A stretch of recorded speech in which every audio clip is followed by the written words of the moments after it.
Good evening. Court is now back in session. We are reconvening for night court. Thank you all for showing up and answering your call to virtual civic duty.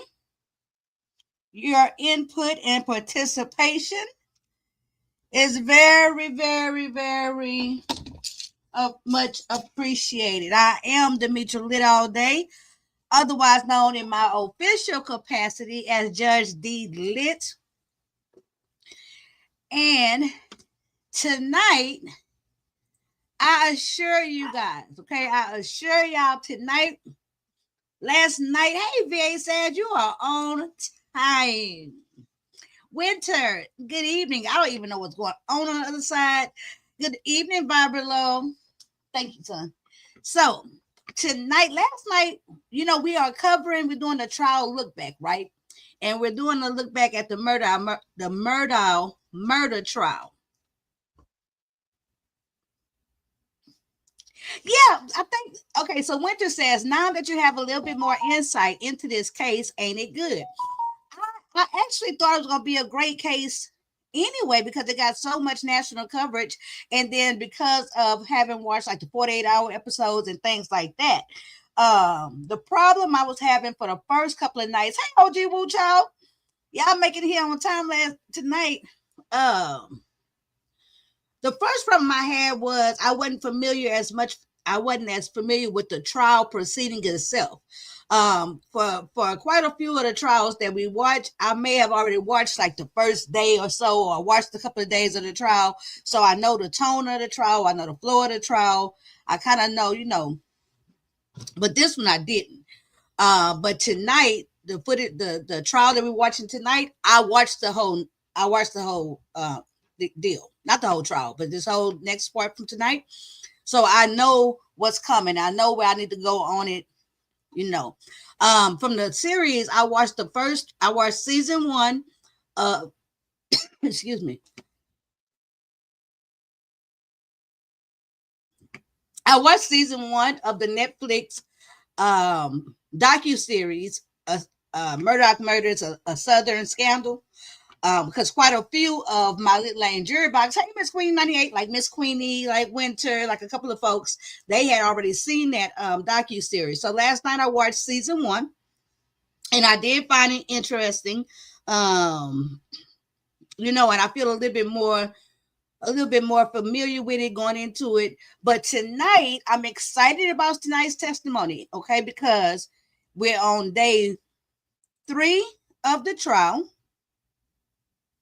Okay, and the first lady up, the first witness, is the liaison. Hey, Living. The backstories of this family and all they had going on for years is a mess. Absolutely a mess. And how they just think they're so conniving and think they can just get away with everything. And how a lot of those people in that little town was actually intimidated by them. Then we're not talking about a big city, big money in a big city with a lot of big fish. We're talking about a small city and not that many with big pockets like this. So yeah, that Murdaugh name definitely rang bells around there. Even the 911 caller, I could tell when one of them, as soon as she say Alex Murdaugh, she was like, okay. The 911 call operator recognized you. It's not a big city. So the first person we have up tonight is the liaison, and we're gonna listen to her on the stand, give a little information, and then we're gonna cut out from there and actually watch the footage of the first interview they did with him in the car. Okay, for some strange reason, the trial is not showing the evidence on the screen, but a lot of it is already posted, so we'll just go look at it. Okay. So without further ado, thank y'all for joining me. Please hit the like. I know y'all have. And this is under the fair use that allows for us to do this type of commentary and content. Let me flash that really quickly. I'm trying to think, but we'll talk about it. Let's see. Let's see. I have everything ready to go. The world to know, but they're going to. Where do you live? I live in Ridgeland. Now, on June 7th of 2021, when you on call, I was. Okay. How far is it from Ridgeland to here? 45 minutes to an hour, depending on traffic and what part of Colleton County I'm going to. Did you receive a call to respond to a double homicide? I did. Okay. And where? So just so you know, I fast forwarded all of her credentialing. Okay, just know she is certified, licensed. She supposed to be there. Boom. This is the police liaison between the regular Hampton County Police and SLED, the top investigative team of South Carolina. Okay. This is the go-between person, because she didn't know the Murdaughs. She didn't know too much. She was from a different city and stuff like that. So she was a non-biased liaison. She worked between the police department and SLED. And she was the one who wrote up the initial search warrant. And so what they're talking about is the very first night after we saw the first responders get them, and when SLED got there, the very first night when it happened, the body's still laid out and everything. Okay, all right, let's go. Where was that? Where were you supposed to respond? Okay. Step 219. Initially to the scene, 4147 Moselle Road, but due to my long commute, it was better that I stopped at the sheriff's office first, and I be the one to prepare the search warrant for the property. And who were you coordinating with during that? I mean, who was your boss? That's Captain Jason Chapman. And after you'd received the call, did you confer with Captain Chapman? I did. And as a result of that, what did you do? I went to the sheriff's office, prepared the search warrant, was finally able to track down a magistrate. I had to wake him up out of his bed to sign the warrant, and I was able to secure a search warrant for the property. Okay. And for 4147 Moselle? Yes, sir. Okay. What did you do after you got the search warrant? I notified everybody over the radio that I had the search warrant signed, because I wasn't sure if the SLED crime scene unit was waiting on me. And it was still going to take some time to get out there. And then I made my way to 4147 Moselle Road with the warrant. Had you been out there before to 4147 Moselle? Never. When you went out there, did you know what your role was going to be as you were going out there? I did not. When you got to the scene, tell us what happened. So when I pulled up, I noticed there were several SLED agents as well as Colleton County deputies at the scene. I was basically the last one there. And I met with my supervisor, Captain Jason Chapman, and presented them with the search warrant as well as SLED. He asked me if I knew the Murdaugh family, to which I replied I did not. They then asked me if I was familiar with a boat accident that had happened in Beaufort, and my reply was, I've heard of it, but I don't know the details. So with that information, they said, okay, you're going to be assigned as the liaison with the lead SLED agent on the case, who was identified as Senior Special Agent David Owen, and that my task was going to be to assist him with anything he may need that evening at the scene and throughout the investigation. And I think we've heard prior testimony, but the case was turned over to SLED because of a potential conflict. That's correct. That was one of the things my captain advised me of when I arrived at the search warrant. He advised me that SLED was going to be the lead agency on the case. And did you know Special Agent David Owens prior to that night? I did not. Okay. But did you get to know him and actually get to work with him some? I did, yes, sir. And let's start out with that job. When you first got to 4147 and you got your instructions, who you're going to work with, what were your observations? Tell these folks what you saw. So the first thing as I approached I'm sure you've all heard the kennels, was the overwhelming smell and a lot of water on the ground by the kennels.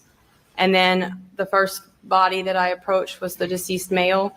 He was laying face down at an angle with his feet inside the plane of the door. There was obvious trauma to the top of his head. He was covered with a sheet, but I could still see the top of his head from underneath the sheet. Obvious trauma. There was brain, blood, hair, skull matter, all within the feed room and the ceiling. There was a deceased female, approximately 30 feet across from where his body was. And she was covered as well. But I had been told that they both had gunshot wounds to their heads. And then from there, we located the 911 caller, Mr. Alec Murdaugh. Now, did you know, everybody's referring to as Paul and Maggie, did you know Paul Murdaugh and or Maggie Murdaugh? I did not. Had you ever seen them before you saw them laying dead on the ground? No.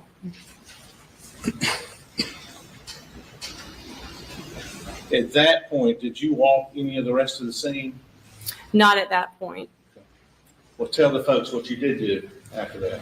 We located Mr. Murdaugh, Alec, standing at the back of there was his Suburban, and then there was, I believe his brother Randy had arrived at the scene at that point, and they were standing behind Randy's truck. Oh, so they couldn't see the scene anymore.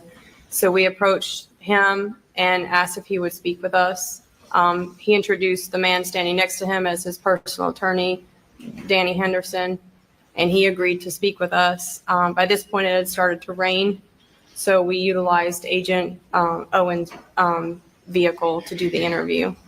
Now, before we get to that, had you made any other observations about bullet holes or shell casings prior to that? Yes, there were shell casings in front of Maggie's head area, in front and to the left on the ground. In between, there was like a gravel area in between the two buildings. Had you seen what's been referred to as the feed room? And Yes. okay, what did you observe in there, if anything? Inside the feed room, I did observe body matter that had been on the ceiling, as well as covered in items inside the feed room. There was shotgun wadding on the floor inside the feed room, as well as droplets of blood on the concrete. Did you see any holes in the window? Yeah, there was a window to the back of the feed room that had several holes in it. I want to skip the statement for a second. All right. Mhm. After you took the statement, we're going to get into that. Did you go back and look at the scene with either Captain Chapman, and I say the scene, the shelters, the dog kennels? Did you and or Captain Chapman or anybody else have an opportunity to go back and look? I did. Okay. Tell the ladies and gentlemen, first of all, why you did that and what were your observations, please, ma'am? Well, it was such a large scene. I decided to canvas the outer part of the scene. And while I was doing that, keep in mind, it was late at night. It was dark. So we had flashlights. So while I was doing that, I noted some, what appeared to me to be fresh shoe impressions in a sandy part of the shed on the left side of the hangar, what we're describing as the hangar. In between some tractors in the wall of the shed, there was several fresh shoe impressions. And when you say fresh shoe impression, kind of obvious, but what does that mean? It means that they have been left fairly recently. What did they appear to you to be? They look like a flat sandal, flip-flop type shoe, not particularly large in size, just flat. Were they one set of footprints or two based on your observation? It was one set of prints that looked like it went down one direction and possibly came back. No doubt about that in your mind? No doubt about So that. if you watch me know, was it like one set of prints going this way? Yes, And then it looked like one set of prints coming back this way? yes, because they did overlap each other a little bit. And did you, and who was with you when you were looking at them? I was by myself initially, and then I found my supervisor, Captain Chapman, and showed him what I had found. Where were y'all Hey, Esther. walking when you were looking at the prints? We had made the decision at that point, due to the type of incident that it was, and we didn't really know what we had yet, to follow the footprints and see if there was any other additional evidence and find out where that person may have been trying to go. So what we did is we stayed to the left side of the shoe prints, closest to the tractors, and followed the prints down. Noted that they stopped at the end of the building, turned around, and came back. And I'm going to show you what's entered the state's 194. Is that what you're just referring to? No. Okay. What does this depict? That depicts several what appear to be boot prints on as well. Is this the same path y'all walked? Yes. Okay. And let me show you.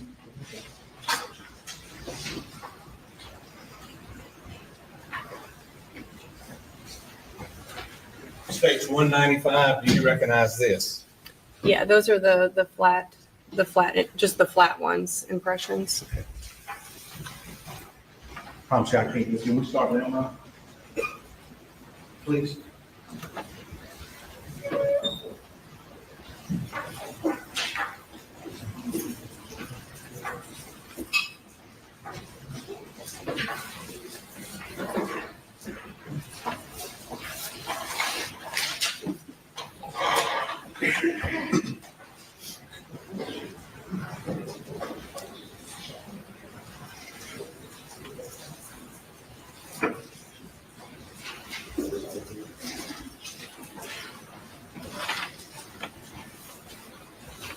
We'll show you what's marked States 22. Do you recognize this, and does it relate to your testimony? Yes, it does. Your Honor, States 22 without objection.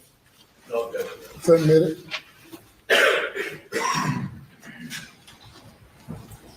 Are we on?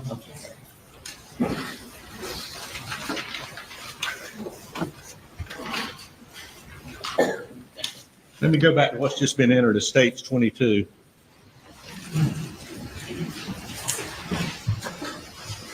You said you recognize that. What is that, Detective? That's in front of the hangar, the building. So Maggie would be to the right, and the shoe impressions I'm referring to would be on the left. And get a little closer view on States 194. Yes, that's the left side of the hangar. Can you show in this picture the prints you were talking about, the footprints? Yes. Can you come back here with the judge's permission? Sure, please.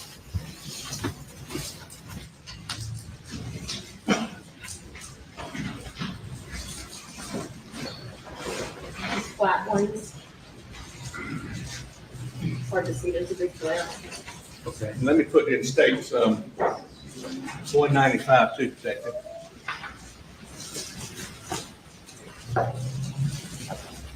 Yeah, these flat impressions, these flat ones. Can you all see? For those foot impressions you saw that night, the flat ones, We want to see the were there feet. any other foot impressions beside the flat ones that you saw Yeah, on evening of June 7th, early morning of June 8th of 2021? that's correct. You're positive? Positive. I'll put this on first. And again, when you and the captain walked, how far were you from the sandals? A foot to the left? Don't take this any bad way, but could some of those other prints be yours or the captain's, or you It's don't know? possible. Okay.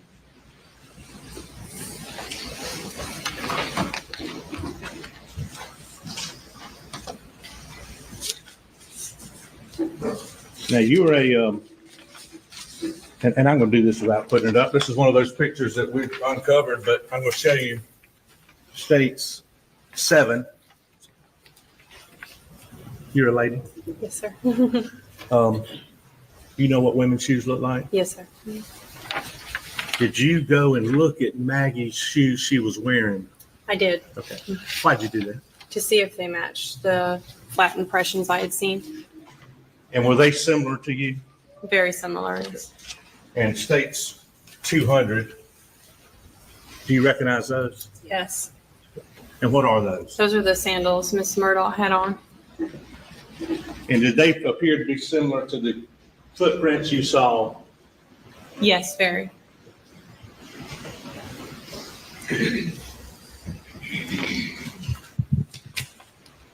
Now, did Mr. Harpootman or one of the investigators contact you about these footprints? He did When was that? a few weeks ago. And did they send you a picture of it? They did. Okay, was it the pictures we just put up? It was. And did you tell them that, well, what'd you tell them when they sent you that? That those were not my impressions. That those weren't your impressions? Yeah. Correct.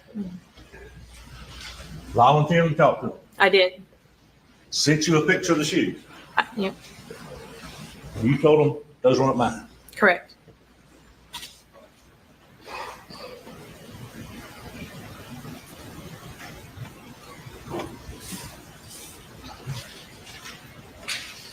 All right, let's get back to, I think you said Mr. The defendant, Richard Alexander Murdaugh, the defendant, had said, introduced you to who before you started the interview? Danny Henderson said he was his personal attorney. His personal attorney. Yes, Did he want his attorney in the car with you? he did. And I believe you said it was raining. Yes, sir. So what did y'all do to get out of the elements? We sat inside Agent Owens with sled inside his vehicle. And please tell the ladies and gentlemen of this jury specifically where everybody was sitting. Agent Owen was in the driver's seat. Alec Murdaugh was in the front passenger seat. I sat directly behind him, and then Mr. Henderson sat to my left. Please listen to me. Okay, so here I'm going to play a little bit more of on the stand, but I'm getting ready. We're going to switch over to the actual interview that she's speaking of inside that car, because what's going to happen in the trial, they're going to be asking her questions about the interview and we can't even see it. Okay. So a couple more minutes of her just talking leading up to it, then we're going to switch over. First time, was that the first time you met Alex Murdaugh? It was. Did he appear to you to be under the influence of alcohol, drugs, or any other intoxicant when you saw him? He did not. Did he appear to you to understand your questions and Special Agent David Owens' questions when y'all were talking to him? He did.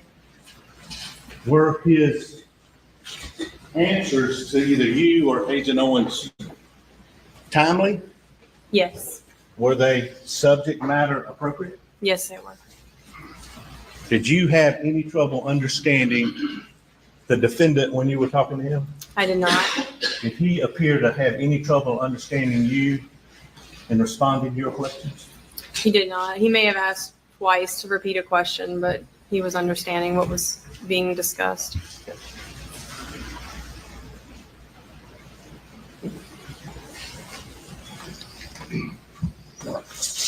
I'm going to show you what's marked States 153. At my request, did you review this yesterday? I did. And does this States 153 accurately reflect the interview you, Agent Owens, had with the defendant, Richard Alexander Murdaugh? It does. Your Honor, at this time, 153, I believe without objection. No objection. It's admitted. And with this Honor's permission and with the help of someone, we'd ask to respectfully publish.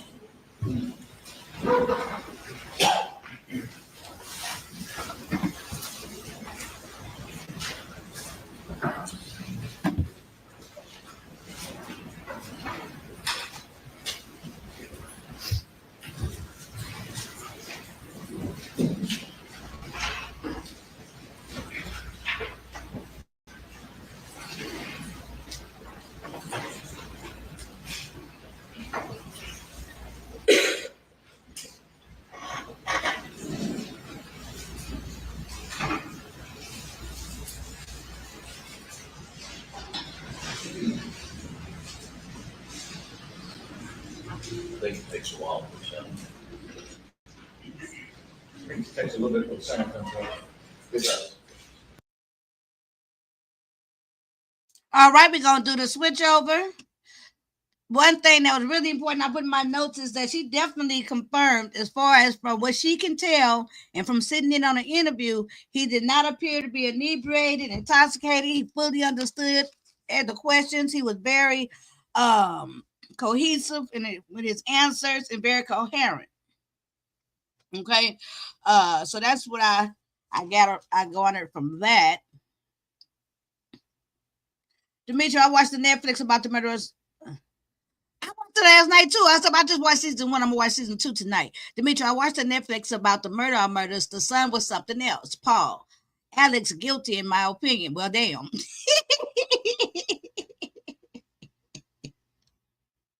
Well, I saw season 1, the first 3 episodes, and the first 3 episodes, quite honestly, I can't just say, oh, I think he's guilty. I think they're assholes. I think they're arrogant, but I'm not at a point yet where I could just say he's guilty, you know?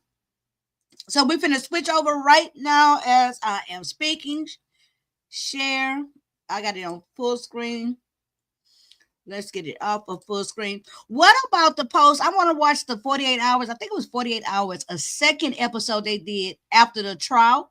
I posted it, but I'm going to repost it after I watch it because I'm going to see what they're talking about with the trial. Okay, so let me get this up. Let me just push play. Then I'm going to get those links living.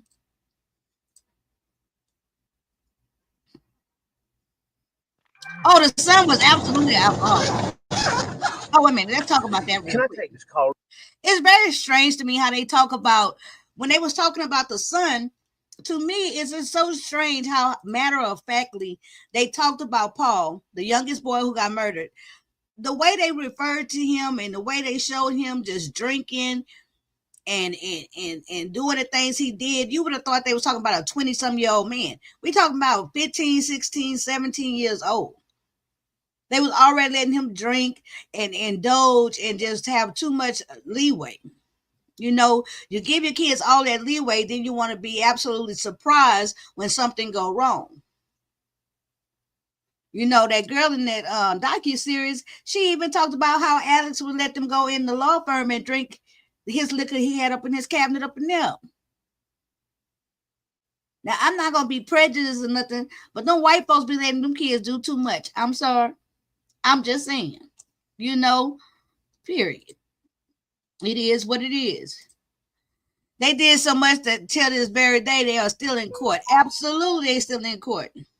Because Buster just got, I see where one of them, I saw a headline just recently, or for a video, was saying that that Buster, the son, got a civil lawsuit.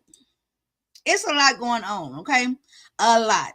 So one thing that's curious to me is why, if this is the interview that I think that she is describing in the car, right? Maybe it's not the same day. Okay, maybe this is a different interview because now I see that it say June 10th, 2021. And she said that this was supposed to be that same night around midnight. And it happened on June 7th, 2021. Let me see. Let me check my notes.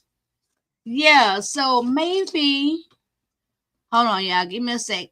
Maybe this is not the right interview because it's supposed to be nighttime.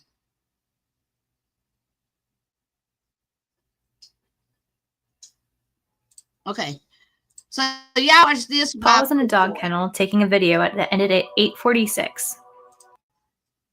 Okay, y'all. While I try to look for this interview, I'm finna give y'all this reenactment that that they did. Let me move me over out the way. Okay, and let you guys check this out while I look for the right interview. Paul was in a dog kennel taking a video that ended at 8:46. A few minutes later, he was walking to the feed room. He's texting a friend and reads his last text at 8:48:59. Seconds later, the first shot is fired. At 8:49:01, his phone is forever locked and never used again. Blood drips from Paul's left arm as he staggers to the door. The gunman, thinking he had killed Paul with the first shot, goes to get his other weapon, but is shocked when he senses Paul by the door. A second earlier, Maggie at 8:49 reads her last text and is interrupted by the sound of gunfire. She turns to run back. The gunman grabs his gun and runs towards Maggie. As she approaches, she sees Paul on the ground, but the gunman stops her.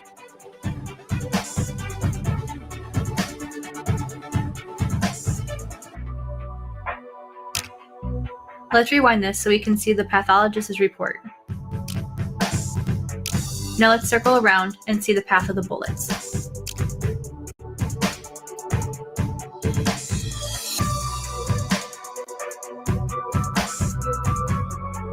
Here we see the two entrant wounds, one here and another here. Circling around to the back, we can see those exit wounds. Now we can see those wounds, one here and the other here. Continuing on to the last illustration, we can see how she was shot in an upward direction, the bullet going through her breast and into the head, as noted in the diagram.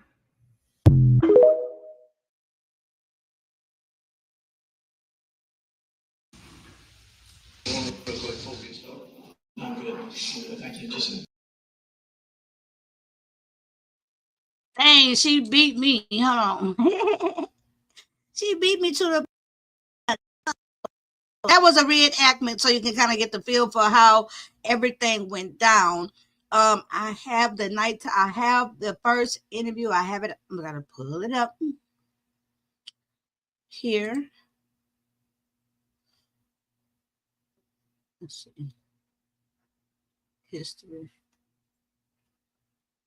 Boom. Let me put this. Let me pin this so we can get back to the trial. Okay.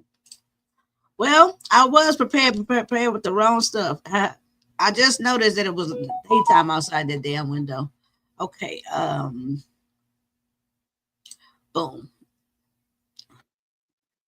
Boom. Okay.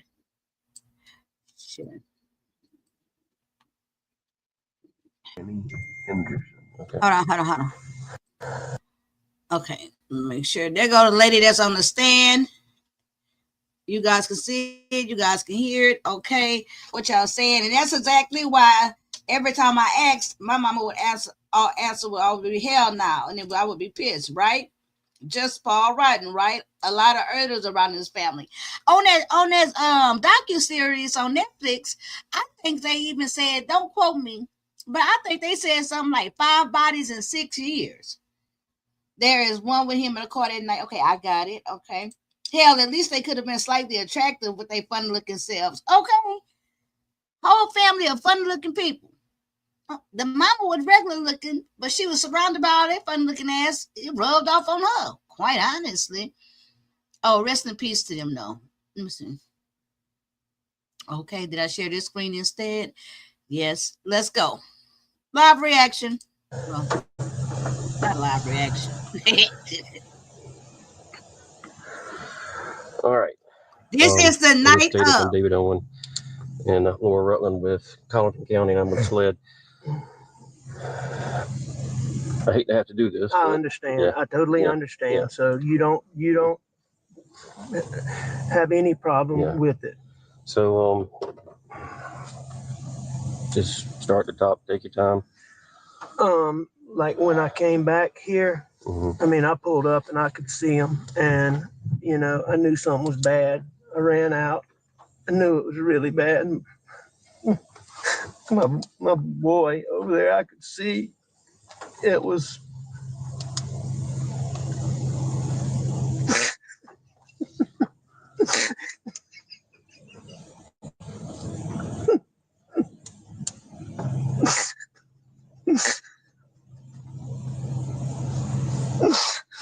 Sorry.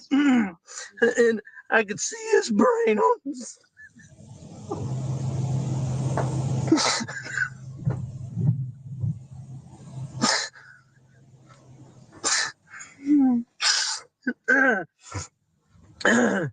And I ran over to Maggie, and actually, I think I tried to. Pause. At this point in time, he is literally scraping and trying to stick himself in the eye with his fingertip in order to produce some tears. Okay, right now, as you can tell, y'all don't see no tears on his face, on his cheeks, nowhere. He winding up that Kleenex and stuff like that, like he gotta use it. But the reason why he ain't doing like this is because there's no tears on his body, on his face. This is my first time seeing this. I'm gonna try to contain myself, but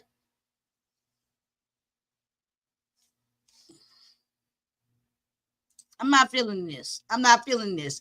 And this is the same night. You literally just saw your kids' brains literally all over the place, and your wife.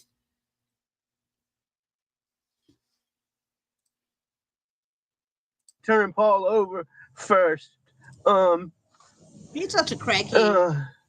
you know, I tried to turn him over, and I don't know. I figured it out. His cell phone popped out of his pocket. I started to try to do something with it, thinking maybe, but then I put it back down really quickly. Then I went to my wife, and I mean, I could see.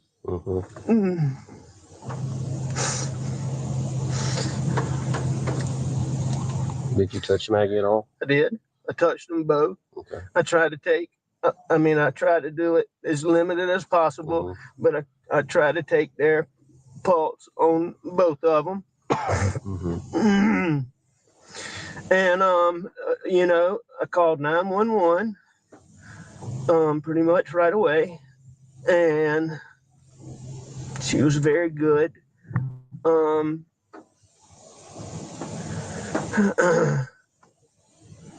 I talked to her. I told her I was going to get off the phone to call some family members. I did that. What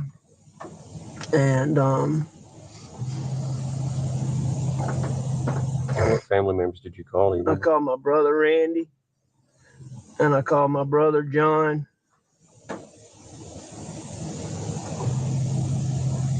And I tried to call a little boy, real good friend that's right around the corner from here, but I didn't get him.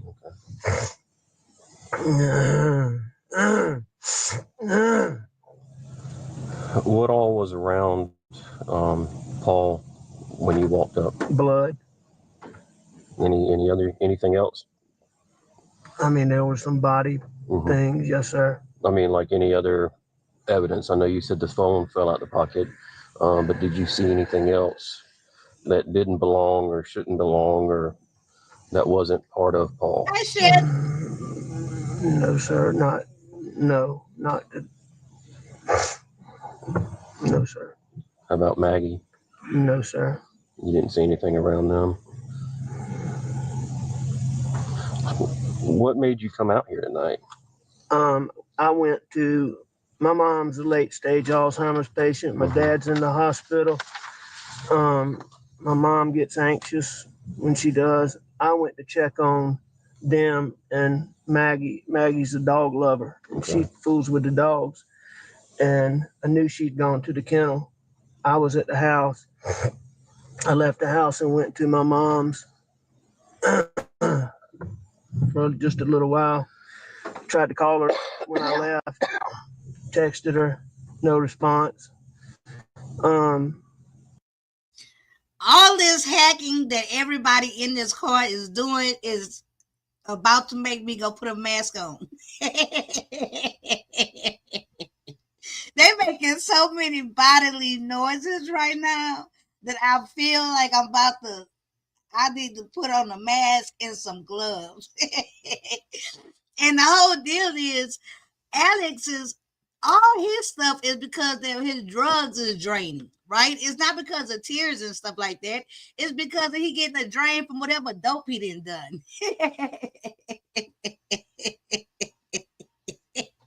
Ugh. They about to kill me with all that.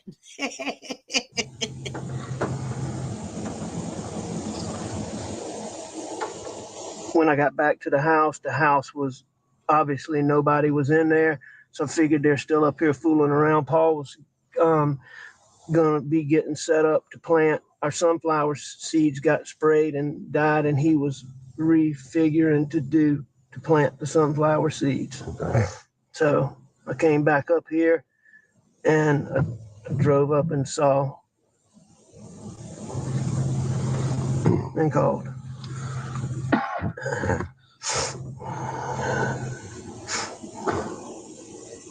Had Maggie and Paul been arguing over anything? No. What was their relationship like? Wonderful. Wonderful. How about yours and Maggie's? Wonderful. I mean, I'm sure we had little things here and there, but we had a wonderful marriage, wonderful relationship. And yours and Paul's relationship? As good as it could be. How old is Paul? 22. Okay. You know his date of birth? I do. April 11th, 96 is his brother's. April 14th, 99 is Paul's. What's Maggie's full name? Margaret Brandstetter Murdaugh. And her date of birth, sir? September 15th, 1968.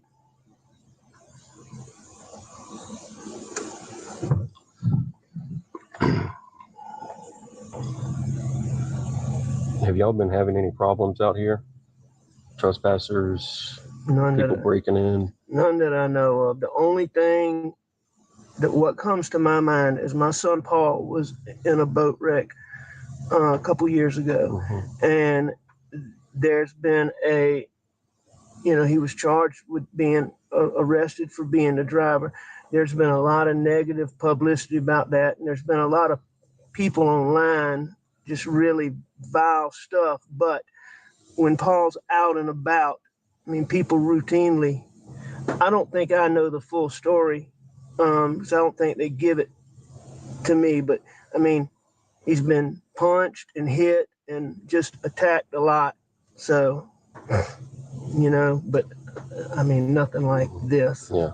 Any one person in particular or group of people I don't know. that you could think of? Not that I know, no, sir. Has he, other than being assaulted, has he received any direct threats related to the boat accident? Oh, yes. All the time. He gets recently? Yes, sir. I mean, he gets them all the time. Okay. He gets them all the time. What kind of, I'm gonna kick your ass, I've never been privy firsthand, Is that through social media or? No, ma'am. It's mostly like if he goes out places is what he goes out like somewhere. He's in college, so if he goes out is what I understand. Mm-hmm. I can find out better details from some of his younger friends on that. Who's his best friend? His best friend in Colombia is Will's Chapman, Will Loving, Bobby Boyle. Bobby Boyle, Will Chapman, and Paul were getting ready to move into a house together in Colombia. You said Will Chapman and Will Loving? Will's with an S, okay. Chapman, and Will with an L, Loving. Okay.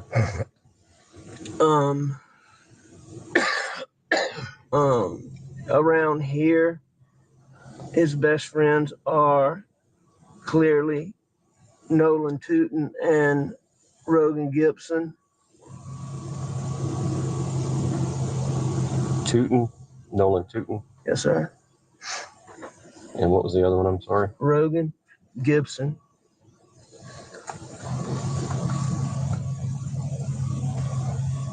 Have you talked with any of these guys tonight? Talked with Nolan, yes, sir. Is he out here? Yes, sir. Okay. I tried to call Rogan, was one of the people he's the boy that I told you lives around the corner. Okay. That's very, he's just a good, helpful young man. You mind if I open the door really quickly? Go right ahead. Do what you need to do.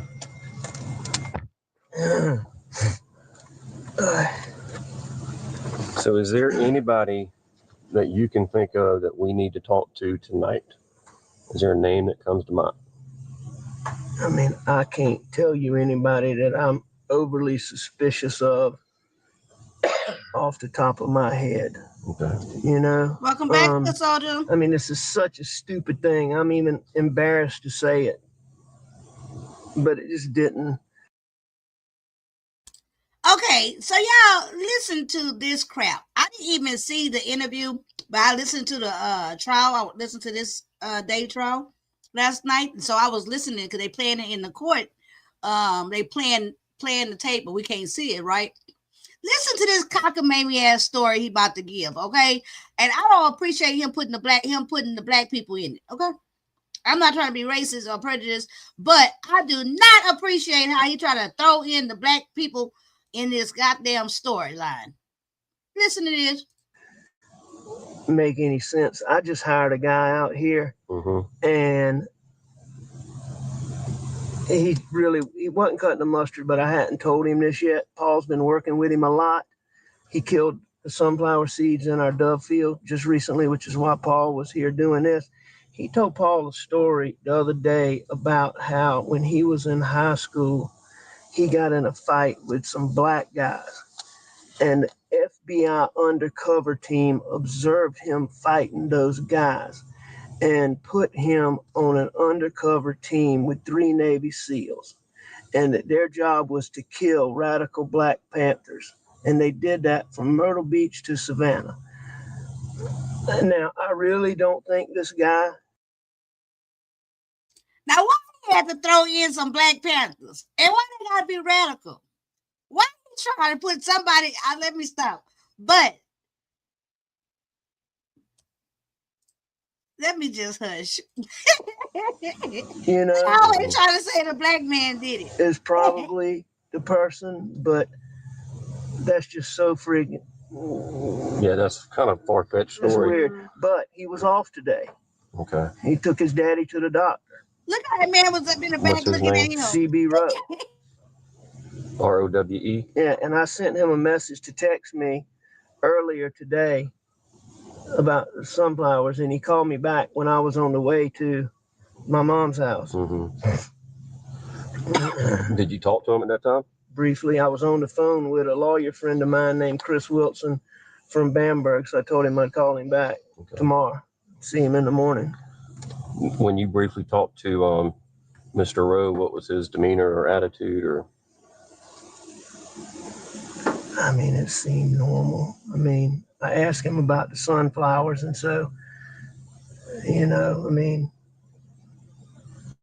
I'm sure he's a little bit. Where does he live? I don't exactly know. Somewhere in Bronson. Okay. Do you have his phone number? I do. You got it with you, please, sir? I do. You know, but I do think him and Paul got along pretty well. That's just really, really weird. All right. CB.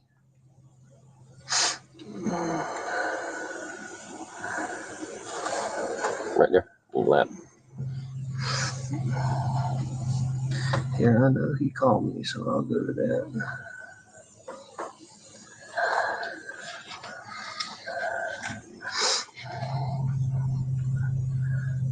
Okay. You need to get that phone on the charge, Alec, if you can. Is that an iPhone? Yes, sir. Watch your leg for a second, please. Thank you.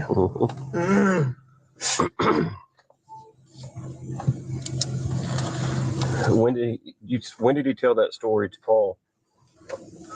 Sometime last week. Okay.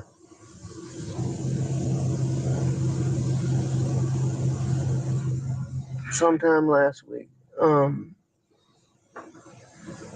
My son Paul actually,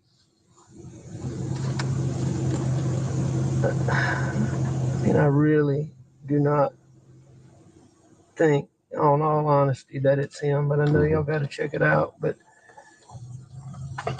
Paul was so taken aback by it that he sent, I'll find it, I got it on my phone. He recorded him saying bits and pieces of it. Okay. No.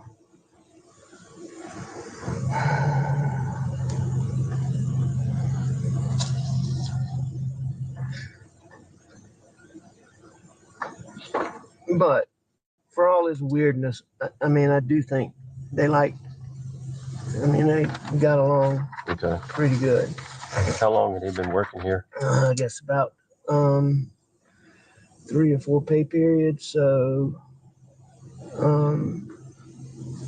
8 weeks, a couple months. Okay.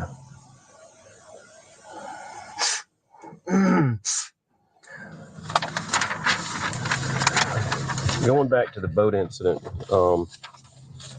anybody on that boat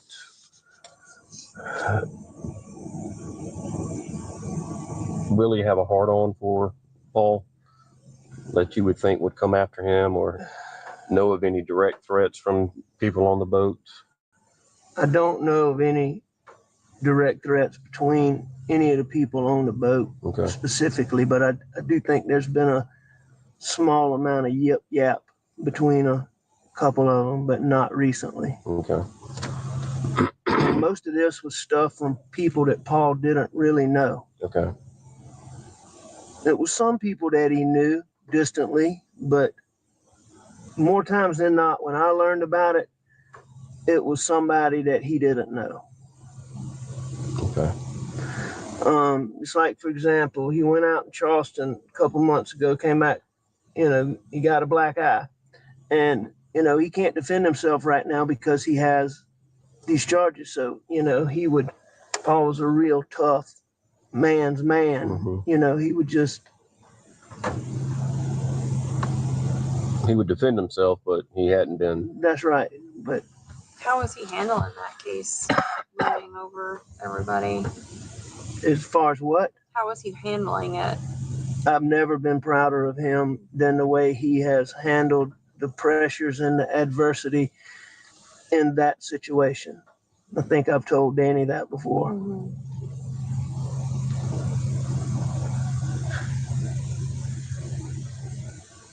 I mean, Paul is a wonderful, wonderful, wonderful kid. He can do almost anything. He gets along with almost anybody. Do y'all store any weapons out here? We don't store them, but they're frequently out here. Mm-hmm. I need to find out if there were any out here because I know there was a shotgun. There was a 12 gauge shotgun out here. I'll have to find out exactly when that was. I think it got put up, but I'm not positive. What did that shotgun look like? It was a camouflage. I want to say it was a Benelli or maybe a Beretta. I can't remember which brand it is.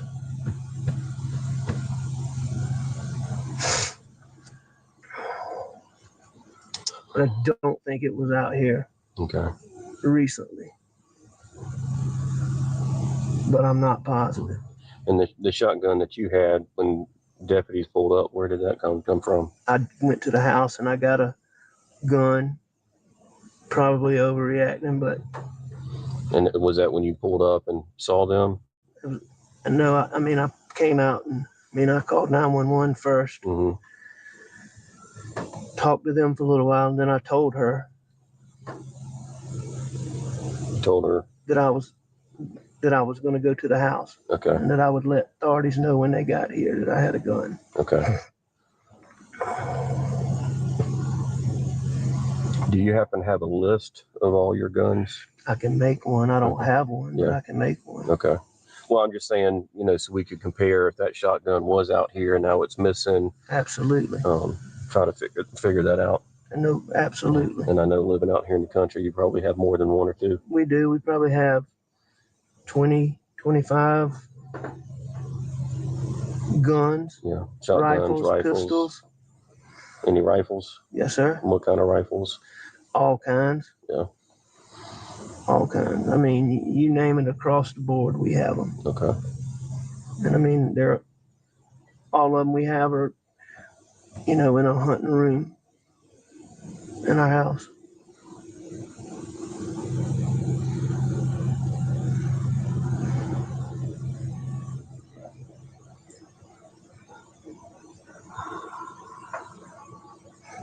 What was their schedule today? When did they get home?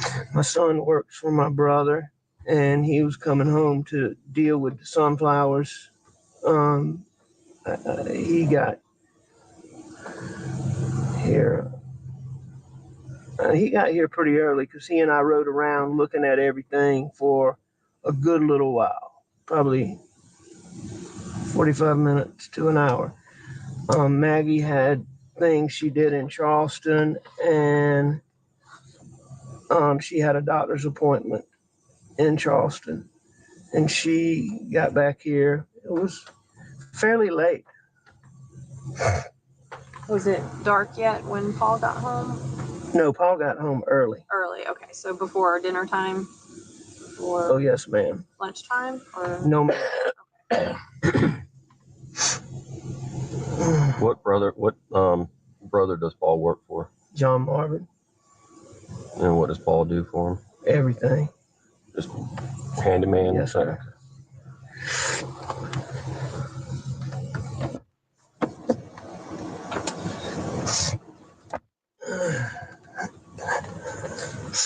was it unusual for Maggie to feed the dogs this time of night or check on them? Oh, no. I mean, she played with those dogs all the time. And it's especially common for her to, she's been gone for a while, to come and let especially two of them out to run.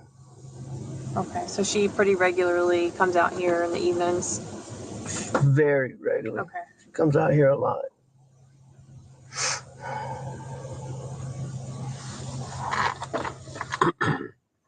Do you have any cameras on your property? I have deer cameras, but none, around up here Where are they at? on different deer stands. Okay, so deep in the woods. Well, not necessarily deep in the woods. Some of them are in fields, and Okay. but there's none that are near here. Okay. What doctor did Maggie see today? I forget the guy's name. Maggie's been having trouble with her. She's been having trouble with her stomach and her tooth. I'm not positive. It was sort of a routine visit, and I can't remember. She told me the name of him, and I can't. I want to say Gordine Okay. is who I think she saw.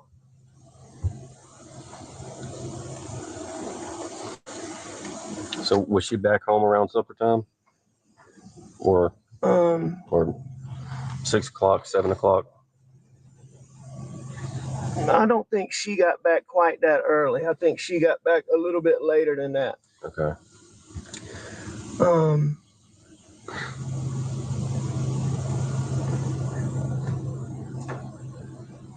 What did you do today?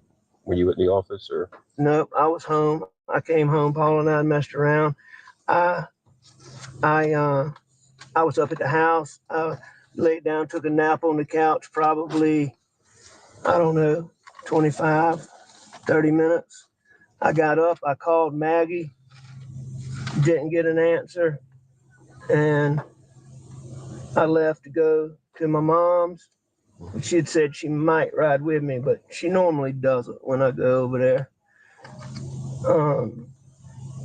And I think I texted her. And she's very good about answering the phone, so that was odd, or calling me back. So that was odd, but it wasn't that big a deal. Now, what time was that? What time was what? That you sent her a text message.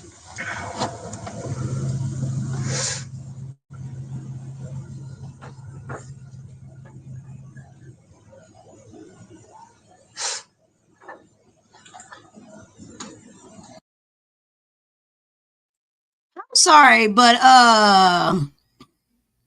this don't seem like they talking to somebody who 60% of his immediate family is deceased. Now I just made up that percentage. But if you were just looking in at this and you had no clue of the situation, you would never, ever, ever, ever, ever believe that he just walked in and found his wife and son with their heads practically blown off of their shoulders. This is the same night All right. I texted her at 9:08, going to check on M, be right back. And then I texted her at 9:47. That must be when I started to come back. I think I called her before that, but let me make sure. Pretty sure that I called her 9:45. And then I tried Paul. And then, no, I think that was riding. I think that might have been riding over there.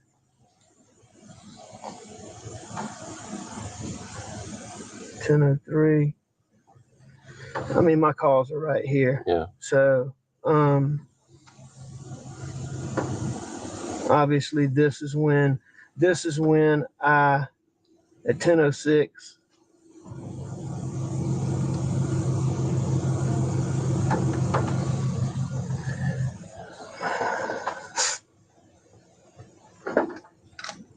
Did they say the other guy is his attorney? So the guy in the back seat is his attorney, y'all.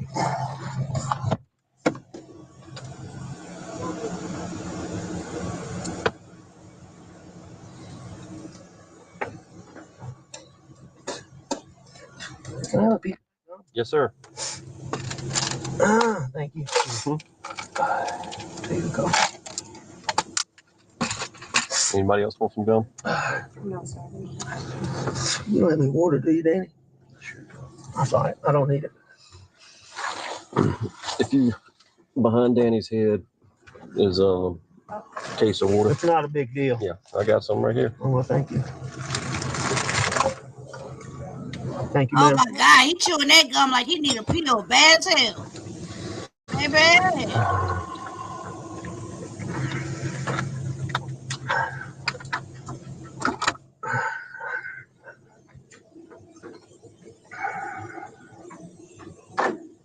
I'm sure we're going to have much more questions. I'm available at, you let me know.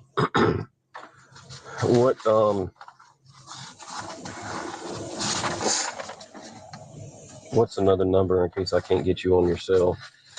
I don't have a house phone. Okay. An office number. I can give you my brother's cell phones. All right. What's Randy's?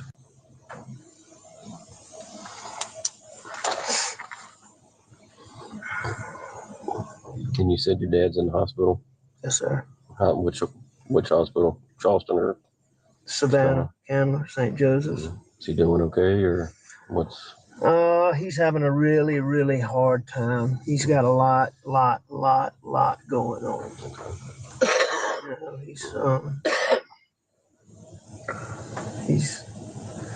He's doing okay given everything, but he's got a lot going on. About Maggie's family, where are they? Somerville.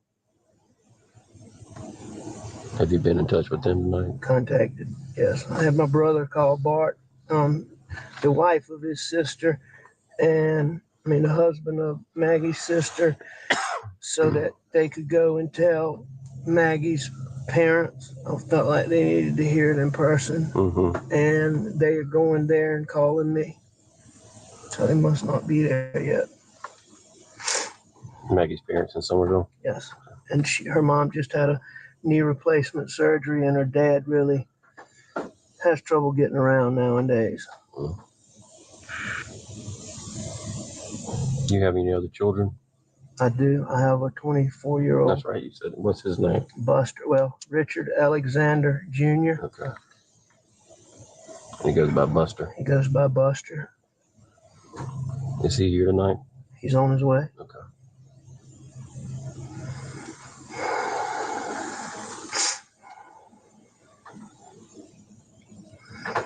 Laura, you got anything?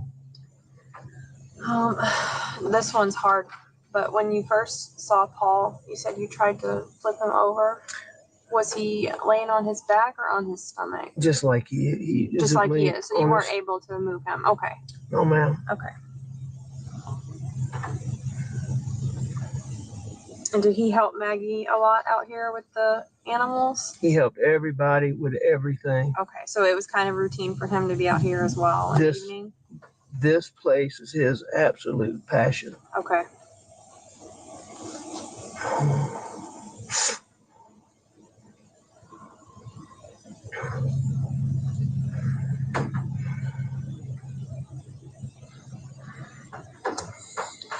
I tried to turn him, and then I checked him, and I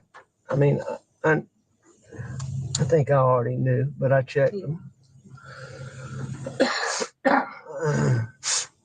And when you first pulled into the property, did you come from this direction where all our police cars are, or which way did you come I in? went to the house, Okay, and then I came from the house this way. straight here. Yes, ma'am. Okay. I mean, where my vehicle was Mhm. parked is probably Is where it was. Okay. well, no, maybe not Mhm. exactly, but it was pretty close because I Okay. came back the same route That's right, because you went back to get your shotgun. when I came Okay. back.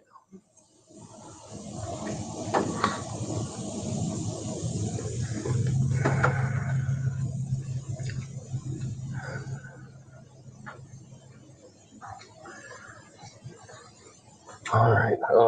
I can't think of anything else right now, but we'll certainly be in touch. Thank y'all for everything y'all are doing. Yes, sir. So, just to kind of let you know what's going to go on, we're going to be out here for quite some time. The coroner will take custody of Paul and Maggie. Can I answer that? Good. Yeah. What?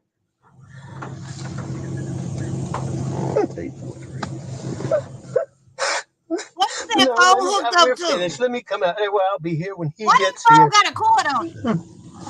Is that a charging cord? No, don't let him come up here.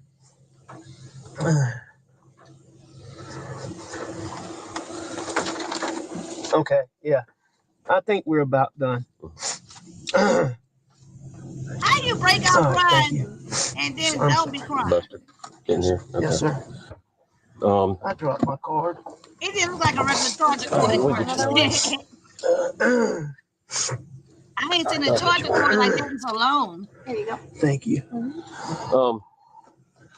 So the coroner will come over and talk to you. They'll do the autopsy and everything, and then go from there. Thank you. But we'll come see you before we leave.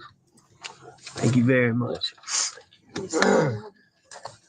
Thank you, Ms. Rutland. Yes, sir. Thank you very much. Okay, so we're switching back over to the trial. So this is the video that they're watching, right? So now, as it's in context, will be breakout crying, but not a teardrop. It wasn't no teardrop. He never had to use that Kleenex in his hand. Nothing.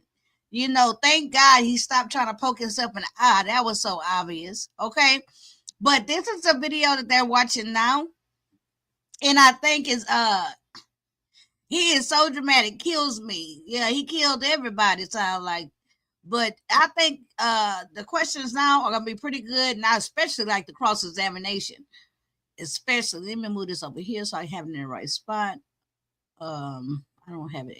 It's because it's pinned. Unpin it. Let me switch this right here. And just push boom. Again, thank y'all for joining me. Please hit the like if you haven't. Is that Alex Murdaugh? It is. Is that you back in the back? That is me. Who was that? That is Special Agent Owen. Who was that? Danny Henderson.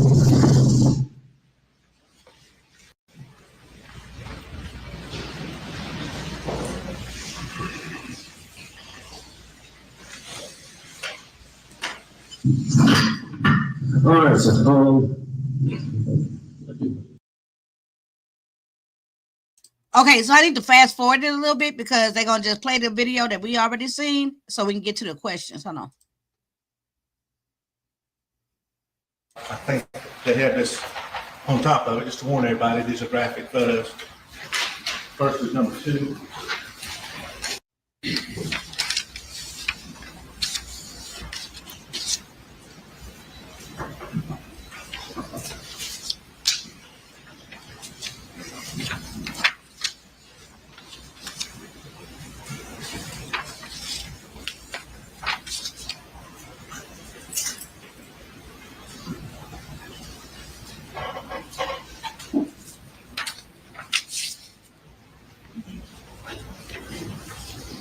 Hey, Piffling and do stuff. Don't forget to meet me in the morning so we can go over the verdict from the bedtime murder trial. There's a scene in here where Alexander Murdaugh is looking at his phone. You remember that? Correct, yes. Can you actually see the phone in there and the times and the messages on the video that he's looking at? You can on the bottom left of the screen. And what was that in response to that he was looking at that? When I asked what time, he texted Maggie. So you saw those on his phone, looking at those when y'all were talking to him in the car? I couldn't see from where I was sitting, but reviewing the video, I could see it. Reviewing the video, did you see it? Yes.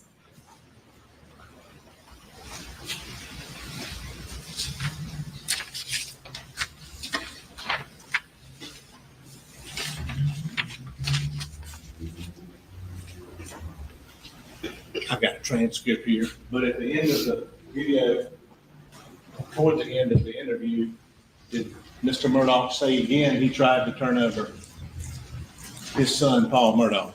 He did.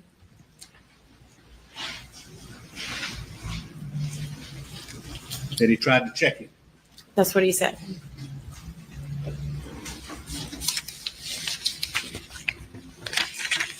And I know I asked you at the first, but I may not have done it too eloquently. Did he first tell you he tried to turn him over? Yes, he did. And I figured it out? Yes, And the cell phone popped out of his pocket? that's correct. And everybody heard it, but then something with it thinking maybe, then I put it back down really quickly, then I went, and you can't really understand the rest of it. Yes.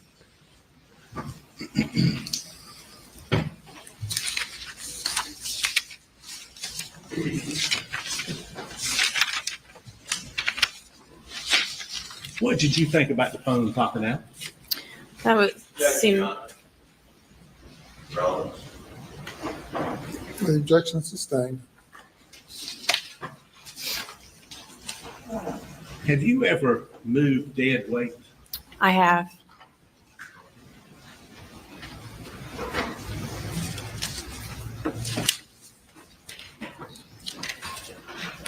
If we could start the Elmo, please.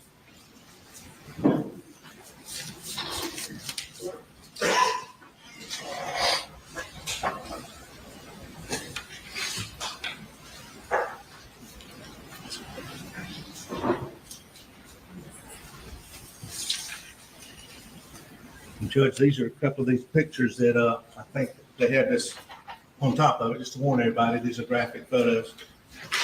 First is number 2.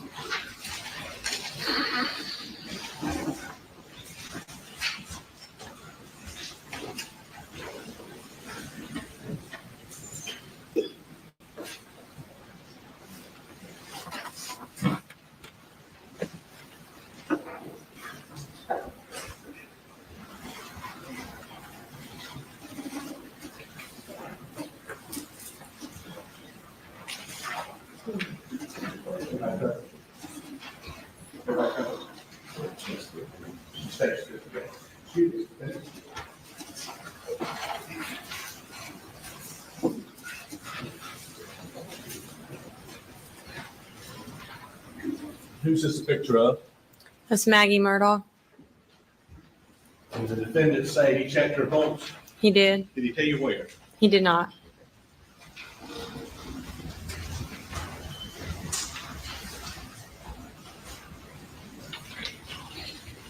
And before I get to it, did the defendant ever tell you he'd been down to the kennels that night in this interview? No.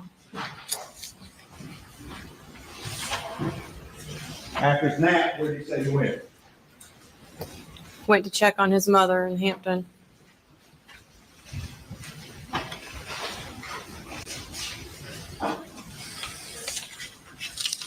This again, if you keep your computers covered, please. Fence 1.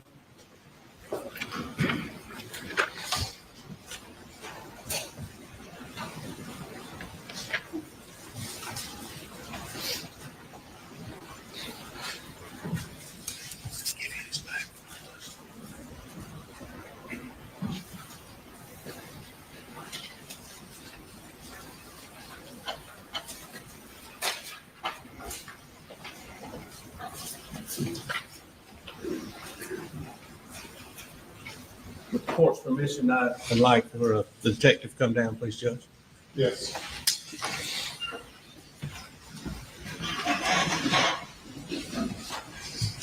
Detective, I'm gonna get what you won't block and I won't block it.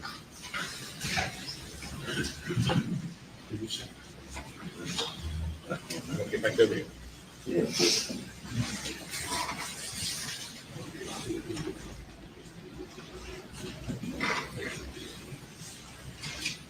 Did the defendant tell you he tried to get the pulse of his son, Paul Murdaugh? He did. Did he tell you where he tried to get the pulse? He did not, just that he tried to turn him. Say that last He time. tried to turn him. And he told you he tried to turn him more than once, didn't he? Yes, he did. Objection leading, Your Honor. How many times did he tell you he tried to turn him? Twice. I think you testified you tried to lift dead weight, right? I have. Can you describe what's around Paul Murdaugh? Blood and brain matter. And if you were to, where's his hands? Underneath his body. If you were to check the pulse of his hands, how would you do it? You would have to try to lift him up and get his arms out from under him. Underneath Correct. and roll. Correct. By the way, where's his phone? It's laying on the backside of his shorts. Right there. Popped out, he said. Yes.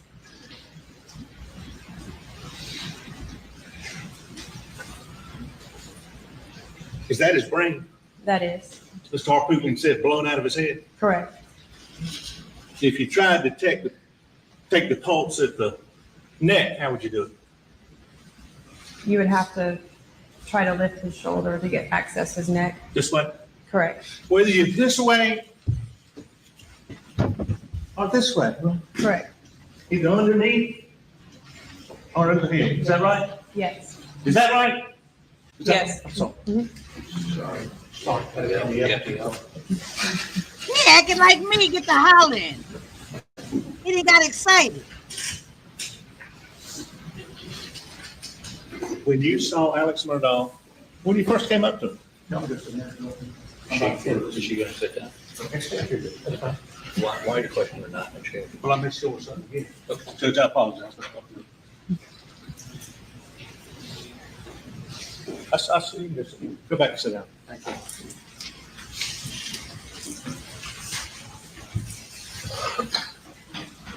When you,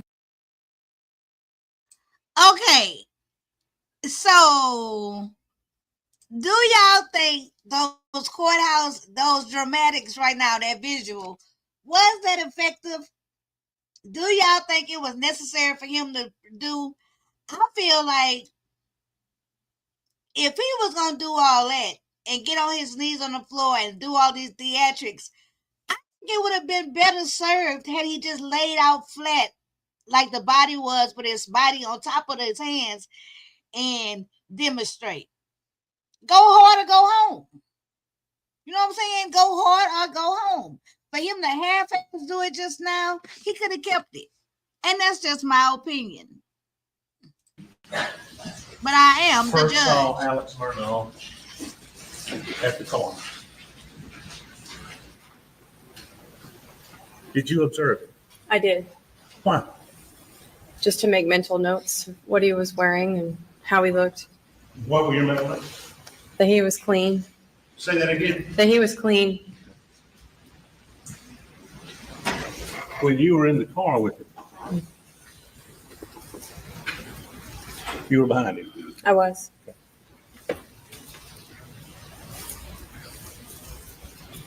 Did you observe his hands? I did. Did you see his arms? I did. And when you were out on the side of the road beforehand, did you see his shirt, I did. his pants, Yes. his shoes? Yes. Now, when you were at the scene, when you first got there, did you see any footprints in the blood? No. Did you see any knee prints in the blood? No.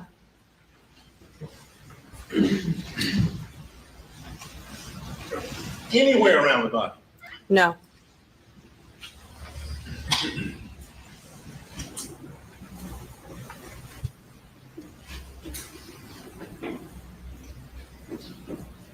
Did you look at his shoes? I did. What kind of shoe? Alex Murdaugh shoes. What kind of shoes were they? They were like an athletic tennis shoe. Did you see anything that appeared to be blood on his shoe? I did not. I want you to look at the ladies and gentlemen of this jury. Did you see what appeared to be blood on Alex Murdaugh's hands? I did not. On his arm? No. On his shirt? None. On his shorts? No. On his shoes? I did not. How long was this after the 911 call? 2 hours, 2 to 3 hours. All this fresh in his mind? Yes. How would you describe the defendant's hands when you saw him when you were interviewing him? How would you describe his hands? They were clean. Clean. How would you describe his arms? They were clean. How would you describe his t-shirt? Clean. How would you describe his shorts? Clean. How would you describe his shoes? They were clean.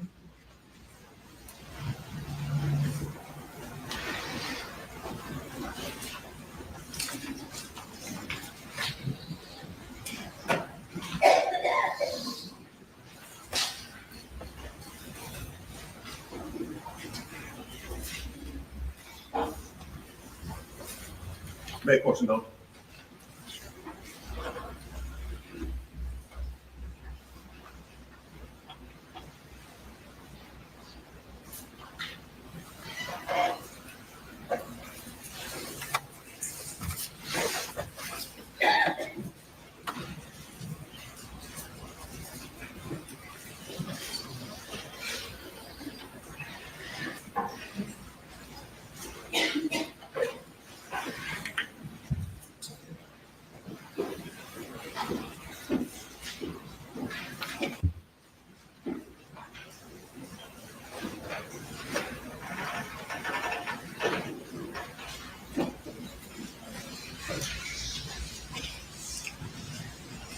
Was his phone taken that night, Alex Murdaugh?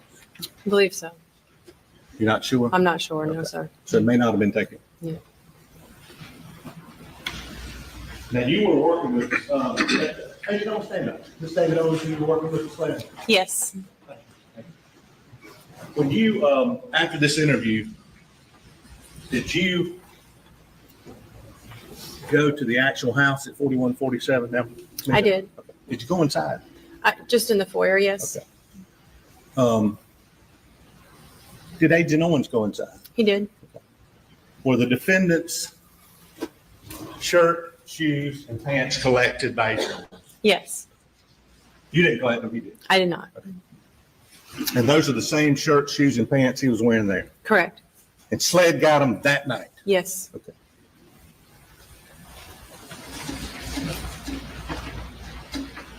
After this, did you assist SLED in some things that came up in the investigation? I did. Okay. And I don't believe this will be object to, but did you assist them with getting Maggie's car? I did. Okay. Some other cell phone evidence? Search warrants.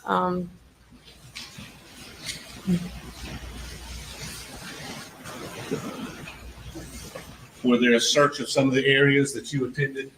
Yes. In and around? Yes. Moselle? Correct. Yes. Search of ponds? Yes. So you assisted SLED at some point throughout this investigation? Yeah. Anytime they needed anything from the sheriff's office, Agent Owen could go through me or my captain, whether it was storing a vehicle as evidence or using our evidence bay to process anything. I was there to assist in any way that they needed. And did you assist, I guess, in the helping with Alex Murdaugh's car as far as getting anything out of that car? No, SLED processed through that.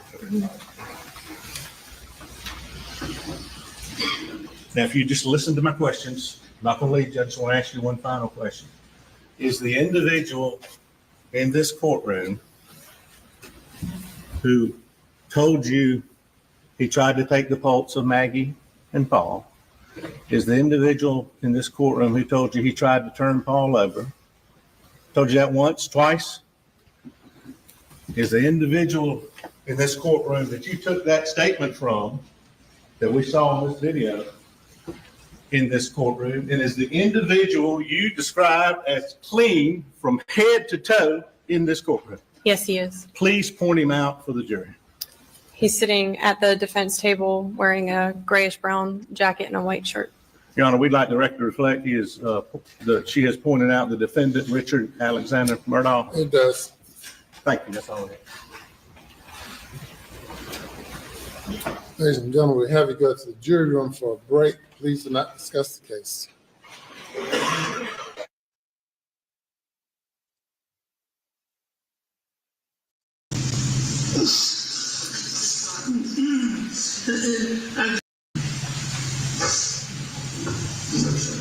Hello, Maggie. Did I understand you to say that? In your mind's eye. When I object, will you, and sometimes invite argument? Wish to place something on the record at some point? Okay, so we're going into the cross-examination. And I was typing in, why the hell did he add that unnecessary ass lie, right? So right now they are grilling him because of the obvious fact that he didn't have no blood on him. And it's not an if, everybody's saying the way these bodies was found and how horrible the bodies was, right? With the head blown off, they words, not mine, all this. He could have simply said when he saw how they was laid there, he already knew they was gone. Y'all talking about the thing, the closing. We're going to get to the maid. We got to get to the maid tomorrow night. Well, next time we meet here, I might do it tomorrow night. I don't know. But no, anywho, let me not be lying. No night court on Fridays.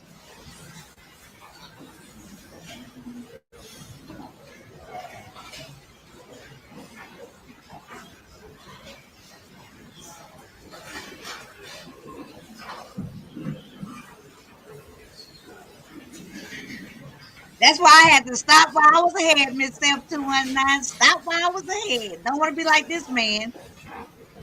So they finna get into the cross-examination, which I thought was pretty good. I don't know what you're waiting on. Baby, they move slow.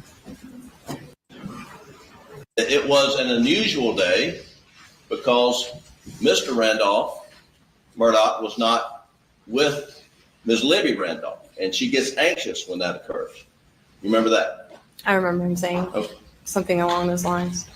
And in that context, you don't criticize a son who goes to visit his mother who has early onset dementia on the very day in the afternoon that the father is admitted to the hospital. You're not here to criticize him for that, are you? No, I didn't criticize. I just made a mental note that was interesting. Okay. And you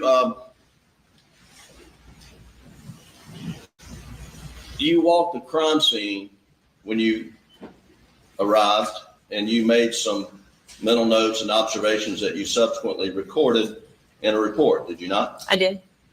And one of the things that you mentally noted and then subsequently reported was that there was a tremendous amount of blood spatter in the feed room area and around where Paul was murdered. Is that correct? That's correct.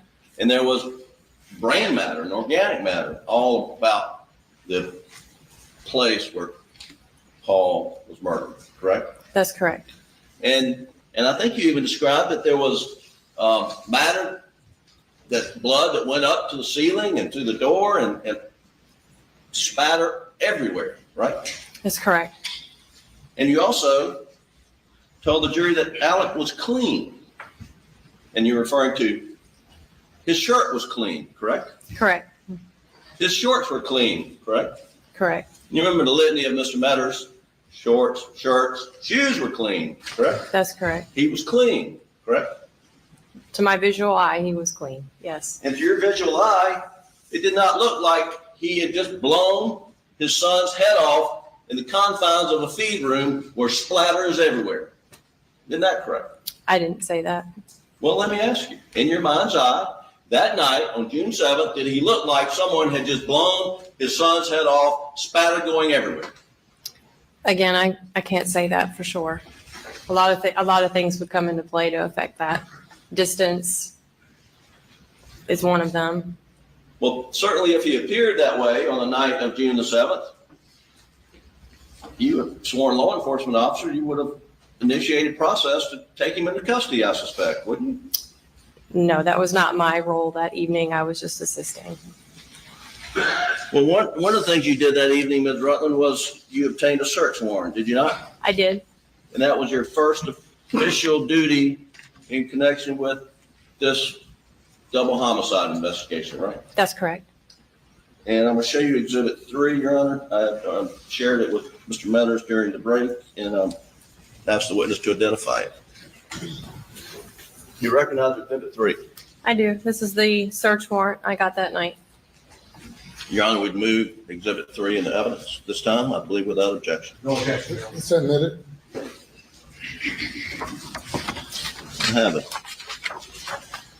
So tell the jury, please, Exhibit 3 is, well, first, let's just talk about a search warrant. What is a search warrant? It grants us the right to search a certain item that may be potential evidence in a case. And this search warrant was for what property? 4147 Moselle Road in Islandton, County of Colleton, State of South Carolina. And it covers the whole roughly 1,700 acres of the whole property, does it not? That is correct. And it covers the house, the residence where you went into the foyer, right? Correct. It covers all the outbuildings, correct? Correct. And it covers, and it gives you the right to seize any type of evidence, correct? That is correct. Let me see if I can get Mr. Elmo to work. Can you turn it on, please?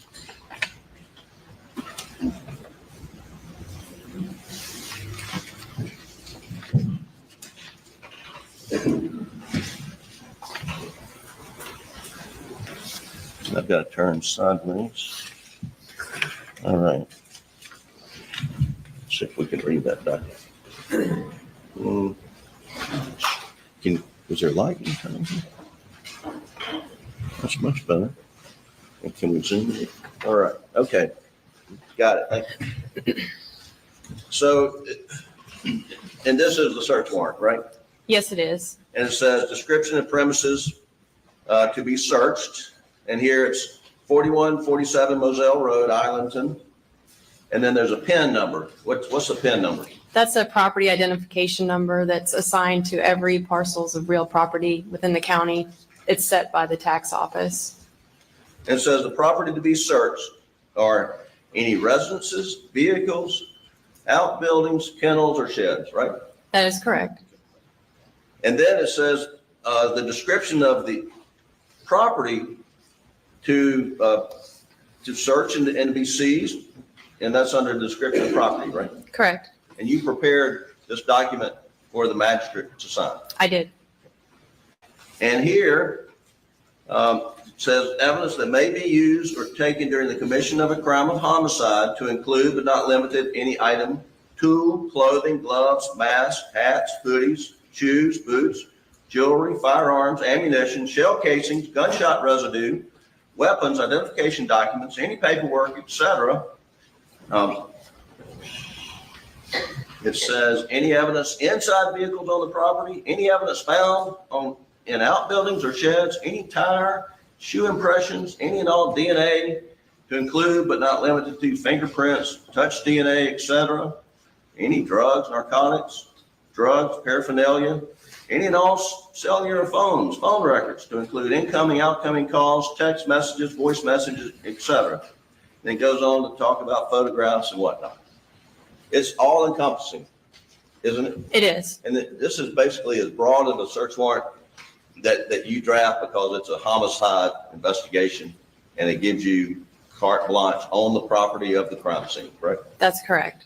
And with the search warrant, you had the authority to go in the house and look for unclean, dirty clothes. Did you not? I wasn't in that capacity that evening. I was assisting.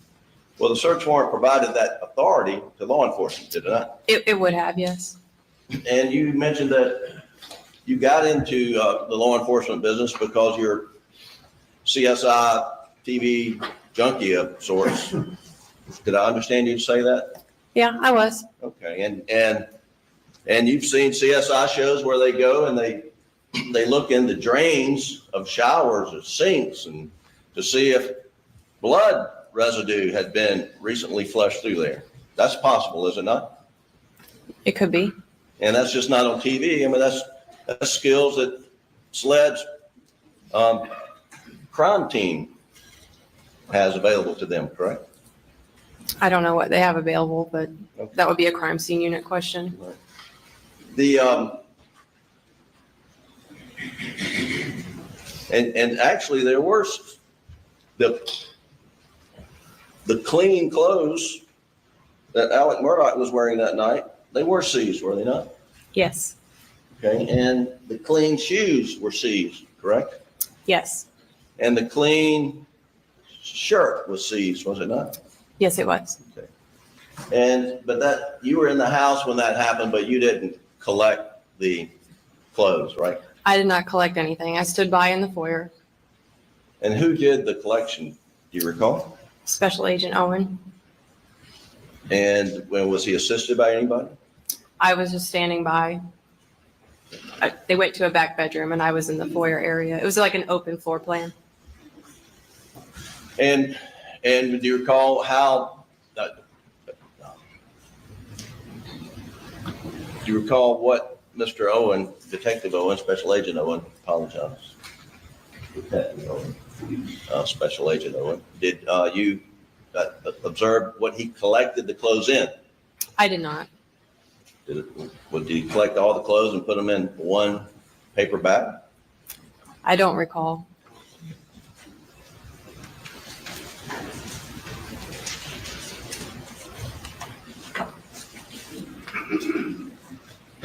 Now, the jury heard the complete video audio of the interview with Alec Murdaugh on the evening or early morning hours of June the 8th, and yet you were asked to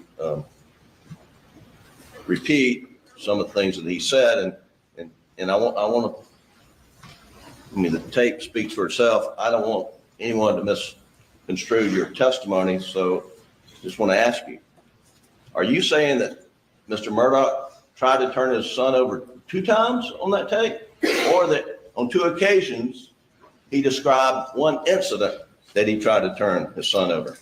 The latter that he explained twice, 2 different times. So in answer to your question, if anyone would walk away thinking that Alec Murdaugh told you that he tried to turn him over 2 times, that would just be mistaken, and we've now clarified it, right? Correct. Okay. Now, you never asked, or Special Agent Owen never asked Mr. Murdaugh how he tried to turn his son over, correct? That's what. Correct. And so you see Mr. Metters crawling around on the floor down here as trying to reenact something. But that night, he never was asked specifically, what did you do to try to turn your son over, correct? That's correct. We did not ask that. And that night, he was not asked specifically how the phone popped out of his pocket while you were trying to turn him over, correct? Correct. And that night, he was not asked specifically how far were you able to move Paul, if at all, when you tried to flip him over, correct? Correct. And in fact, did he really even say that I was trying to flip him over to check his pulse? I'd have to check the transcript, but I believe he said something along those lines. Or did he tell you where he tried to check Paul's pulse? He did not. So we don't know from your interview, or Special Agent Owen's interview, how he tried to turn him over, how the phone popped out, or at least how Alec describes it, because he wasn't asked, and where on Paul's body he attempted to check his pulse, correct? Correct.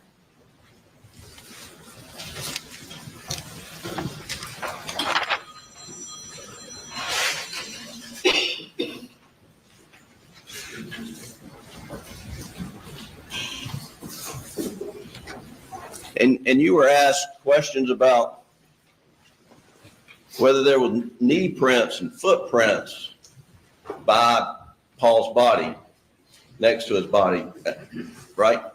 Yes, I was asked that. And did you do such a forensic analysis or investigation to see if there were boot prints or footprints around Paul's body? I looked with my eyes. Okay. And were you aware that before you got there? Well, what time did you get there? Can I check my notes? Sure. Okay. You can take this down. Through Mr. Elma. I think that's through for now.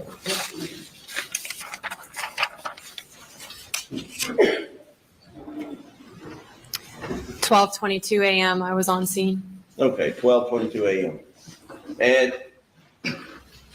And Paul's body and Maggie's bodies were covered up with a sheet, but still present, correct? Correct. So when you were looking at Paul's body, just observing whether there are footprints near him, you couldn't see right next to his body because of the sheet, could you? The sheet was mostly on his body, not on the cement on the ground next to the body. Was it a fitted sheet? No, but it wasn't a queen sheet either. Okay. Then, I'm sure you've seen photos of the sheet. Were you aware that Captain Chapman and others went around Paul's body and lifted the sheet up to see if there was a gun underneath him? Not at the time I was at the scene, no.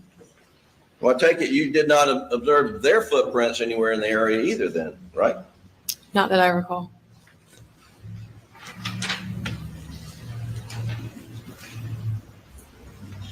And you said that Alex's pants were clean. Remember saying that? I remember saying that. What color pants did he have on? Khaki. All right. And are you aware of any forensic testing that had been done to the pants to see whether there was blood on the pants That night? subsequently? No, there was nothing done that night forensically. That night, nothing was done forensically. Not before I interviewed him, no. Right. And you just did not observe any blood on his pants or in his pocket? No, just simply speaking with him like this, looking him up and down, I did not see any blood on him. And he didn't look like someone who had just been within feet of blowing Paul's head off, right? Again, I can't say that. There's so many different factors that you would have to take into account. Now,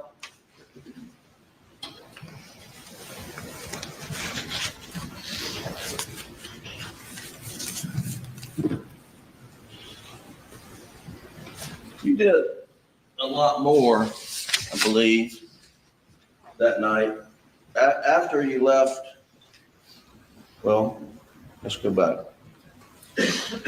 When you got to the scene, you partnered up with Agent Owen, correct? That is correct. And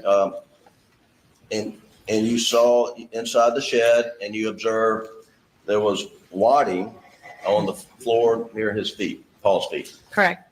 And when you say wadding, what are you talking about? The internal components of a shotgun shell. And then you saw in the rear window of the shed, there were several holes, right? That is correct. And you described in your report that you saw large amounts of blood spatter and brain skull matter were on the doors of the shed and items within the storage building. You saw all that, right? That's correct. And then you went and examined Maggie's body, did you not? I wouldn't say examined. I would just say I looked at her. And one of the things that you noticed when you were looking at Maggie's body, I believe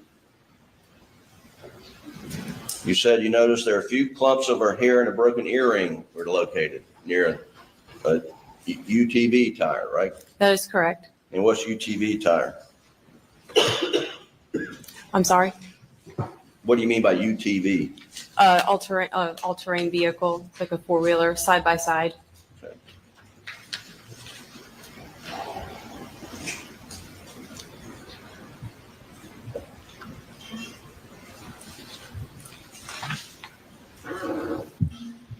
And you talked about these foot impressions that you observed, right? I did. And I said I was done with Mr. Elmo, but I'm not. Can we put these back up, please?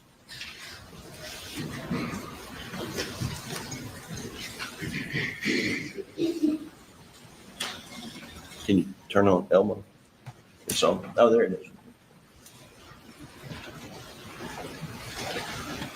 How do you zoom in, Doug?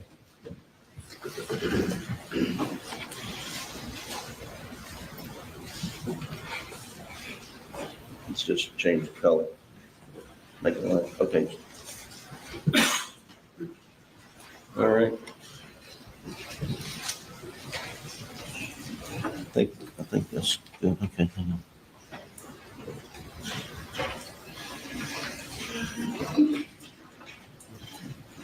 May not be a good one.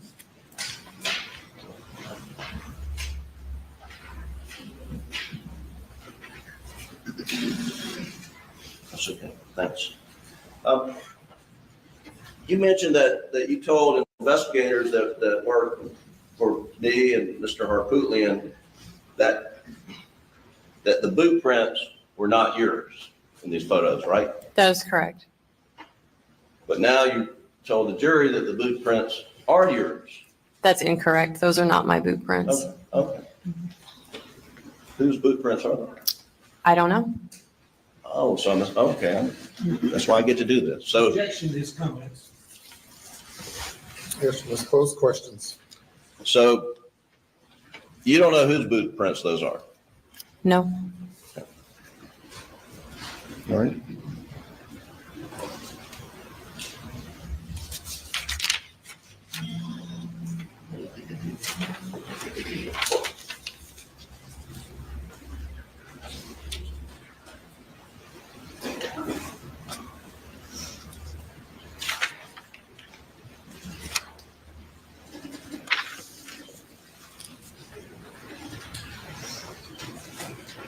Now, one thing about the search warrant that I asked you about earlier, it was, do you have it up there? I couldn't remember if I gave it back to you or No, I not. don't think you did. Okay. That's okay. It was never executed, was it? Sorry. What's your phone? I handed this off to SLED agents once I was at the scene. Thank you. You said you handed the search warrant off to SLED agents. I did. Okay. But to your knowledge, was it ever executed? Yes, it was. Or you think it was executed? It was. And why do you say that? Because the SLED crime scene unit, I was present while they were processing the scene and executing the search warrant. And so there are two ways that law enforcement can get access to property. One is through a search warrant and one's by consent. Is that right? That's correct. Now, are you aware that Mr. Murdaugh gave SLED, Colleton County, any law enforcement, FBI, carte blanche consent to search his property? That wasn't relayed to me. I was tasked with getting a search warrant, so I did. Okay, and once a search warrant is executed, a return is filed with the magistrate who issued it, right? That's correct. And you never filed a return on that search warrant, right? Do you have, like I said, it was given to SLED, so. So we'll find out more about that. But to your knowledge, I mean, you didn't file a return. That's all you can say, right? I don't recall. I have to check my notes. You heard on the tape, you heard Mr. Murdaugh say you can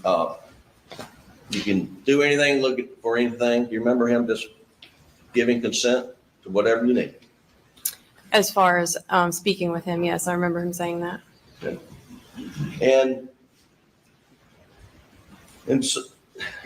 you walked back through the crime scene one last time before you cleared the area on the morning of the 8th. Is that right? You could say that. We were walking around the whole night and staying out of the way of the crime scene unit. Were you there after the crime scene unit left? No, I was not. They were still processing when I left. Okay. Do you know whether or not the crime scene unit left shotgun pellets behind in the feed room? I have no knowledge of any of that. 20, 30, even more shotgun pellets left behind in the feed room. Were you aware of that? Objection is sustained.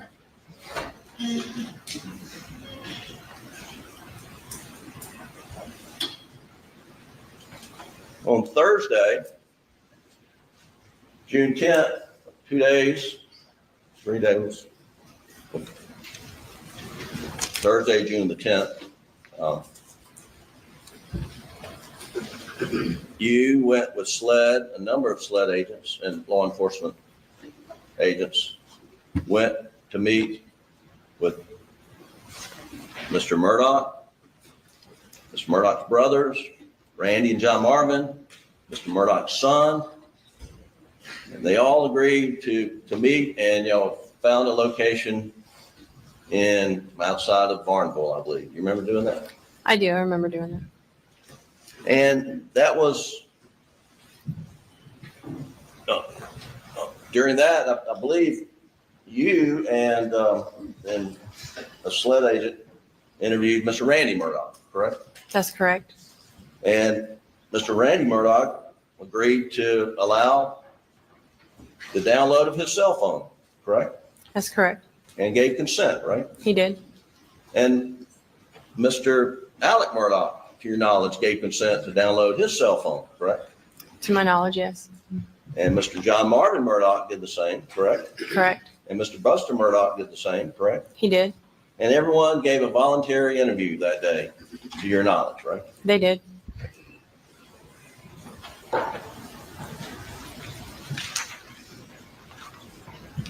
And then a little bit later, on the Wednesday, June 16th, you assisted SLED when they went out to the Moselle property and went diving, searching for, well, let me ask you. When you assisted SLED dive team, or did you assist SLED dive team on June 16th, 2021? I did. And with a search of the Moselle property, focusing on waterways, ponds, the Salkehatchie River access points for evidence from the crime, correct? That's correct. Were you looking for the firearms that were used to murder Maggie and Paul?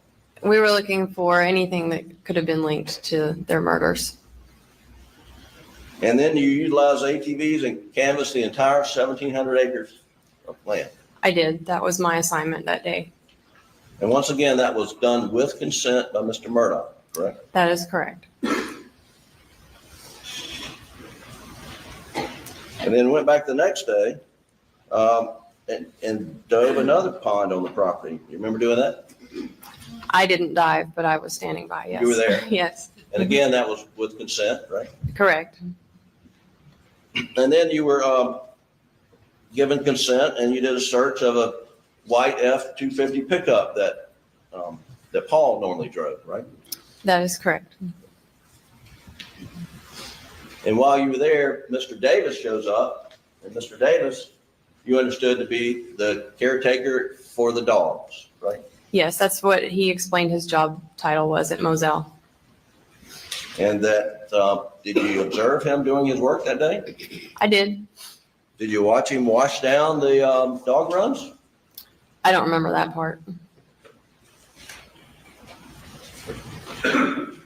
But you were able to look at his tire marks and make an assessment as to whether appeared to match the tire marks that were seen under the shed portion next to the old airplane hangar, right? That's correct. He parks under the canopy next to the UTV.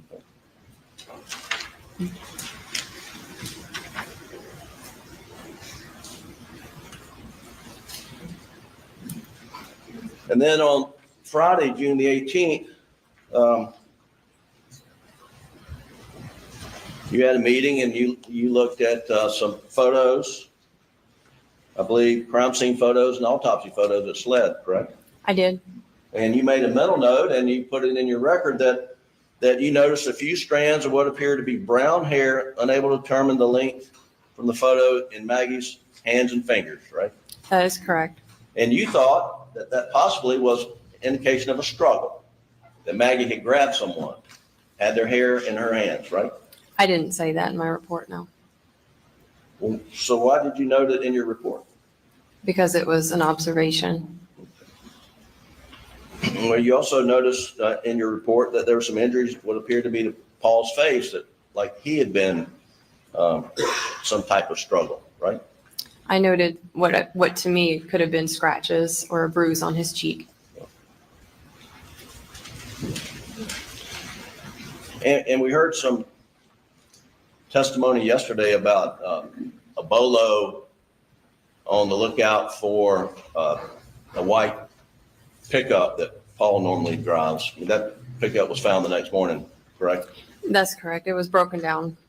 Yeah, and you learned through your investigation that Paul had switched vehicles with his uncle John Marvin, and John Marvin was rushing to Moselle when he got the phone call in Paul's truck, and it broke down the side of the road. Yeah, that's correct. It was I believe Mr. Randolph struggled to get in and out of the truck.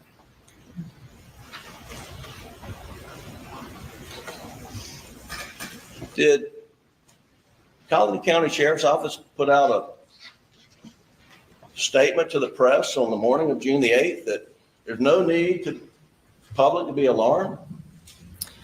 I don't believe that came from our office. It did not come through CID for approval. I never seen that press release. So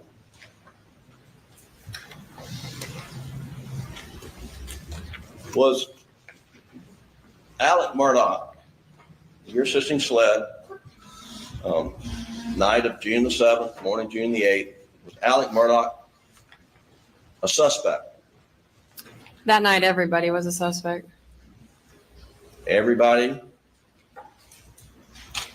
Can you be more specific? Who else were suspects besides?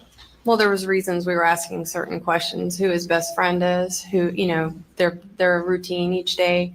There were so many different scenarios it could have been that night. So in my view, everybody was a suspect at that point. Including Alec? Including Alec.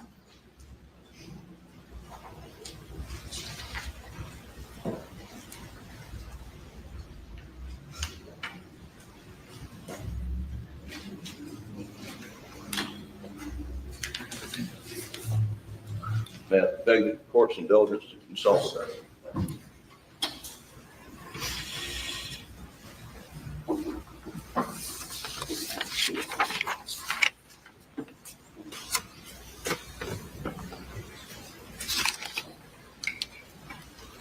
I told y'all that 5 minutes ago. I'm glad I caught up. After he finished his first exam, we'll adjourn for the night.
If he ought to do all that and say Do we have no the further exhibit questions, I'm numbers gonna and die. evidence before we play it? I know, but can you reference it?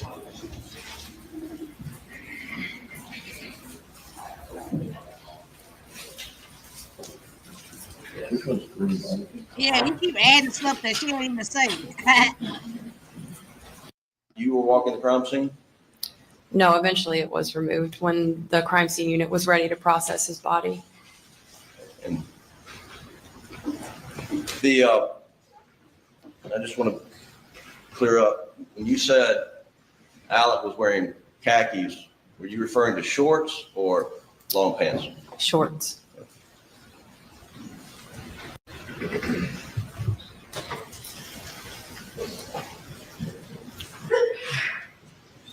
Is this from the video from the interview? And it's standing room Your Honor, we're only going in to there. publish a small portion of the video in the car, which is their last exhibit. Well, excuse me, that's from number one. Those are shorts he was wearing? Yes. Are those khakis or green? Khaki style, green.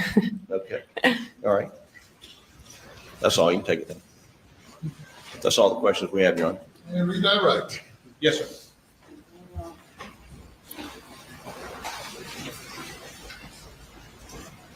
Well, after the redirect, we'll conclude, because I don't want to come back to this same witness. Mr. Griffin asked you about some things you did after your interview the following days, He did. and you had mentioned a search warrant was executed. Were you working with SLED after June 8th? He's asked you about them. And did you work with them in executing search warrants? I did. Specifically on June 9. And who were you working with? Special Agent Owen. And I think Mr. Griffin asked you, there was a truck on the side of the road that went back to a brother, John Marvin. That's correct. So that was the white truck Yes. that was on the side of the road? Yes. And who did it belong to? John Marvin. Okay, and that was off the property of Massell? That's correct. So that has nothing to do with this case as far as suspect and this killing does? No, it did not. We processed to rule it out. What was that last name? We processed it to rule it out. And he asked you about meeting with these folks and then talking to you. You were working with SLED doing that, weren't you? I was. SLED was investigating this case. Yes.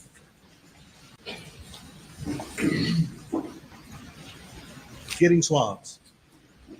Getting swabs from folks? In general, Yeah. getting swabs? I was present when swabs were taken. Yes. Mhm. I'm not trying to say Yeah. you took them. I'm No, just following up on his That's question. correct. Yeah. Were you present when interviews were taken? I was present. Yes. And who was leading those interviews? SLED. Who was in charge? SLED. Were they investigating? They were investigating.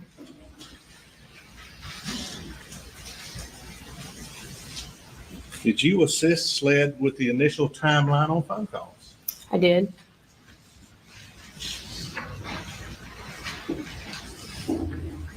On June 12th, did you assist SLED in removing an internal computer black box of a Chevy Suburban? I did by standing by. On June 14th, did you assist SLED in obtaining a search warrant for Maggie Murdaugh's Mercedes? I did. And was Lieutenant Kent in charge of that? He was. Was SLED investigating? SLED was investigating. Well, we need to hear from Slade, okay? Slade got all the answers. Let's get them up on the stand, please. Was that what's referred to as the blue box? Black box, I Black believe. box? Okay, sorry about that. Mhm.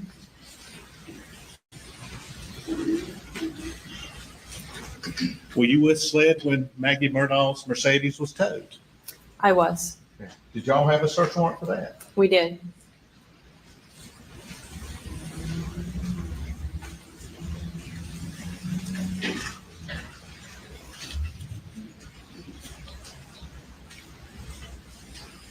I think he asked you, were you with SLED when ponds were searched in the area? I was. That's June 16th. Would you dispute that, 2021? No, that's correct. And I think Mr. Griffin asked you about a truck that Mr. Davis was driving out of the shed. Were you able to confirm that the tire tracks in the shed were his I did by looking at them. by looking at them? Yes. Mhm. And I think Mr. Griffin asked you, did Mr. Davis said he was in and out of there a couple times a day? Twice a day. Yes. So those tracks inside the shelter were whose? The dog caretaker, Mr. Davis. And I think he asked you about water. Just remind me, the night you were there, did you see water around the bodies? I did.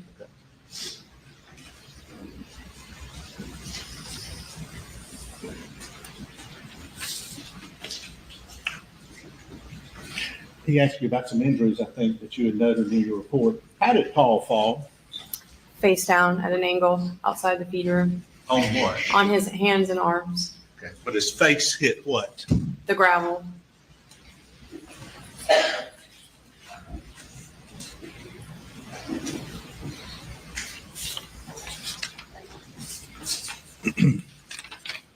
Mr. Griffin asked you about how many times the defendant, Richard Alexander Murdaugh, had mentioned or turned his son Paul's body on page 2 of the transcript or toward the front. Actually, I think I tried to turn Paul over first. You remember him saying that? Yes. You know, I tried to turn him over and I don't know, I figured it out. Yes. And his cell phone popped out Correct. and I tried to do something Mm-hmm. thinking maybe, but then I put it back down. Correct. For his words, I think I tried to turn him over. Yes. And later on, I tried to turn him and then I tried to check it. Correct.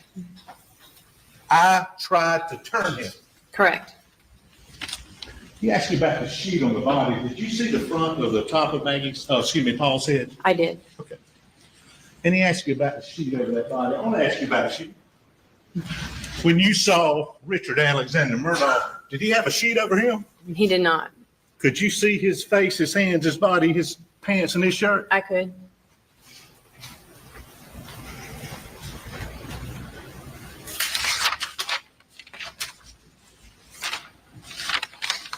So this is a very dramatic attorney. Got it.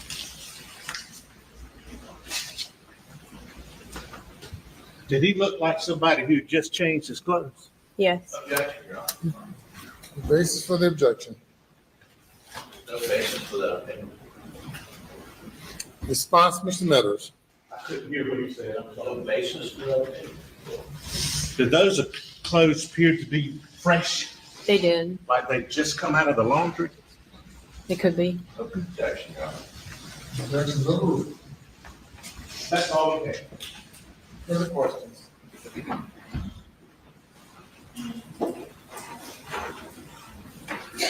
Briefly on, Detective, it was raining that night, wasn't it? It started to rain before we did our interview.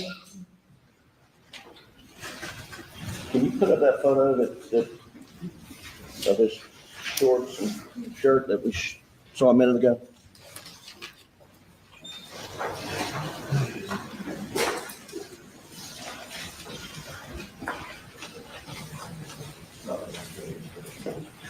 What's that? Waiting for. No signal.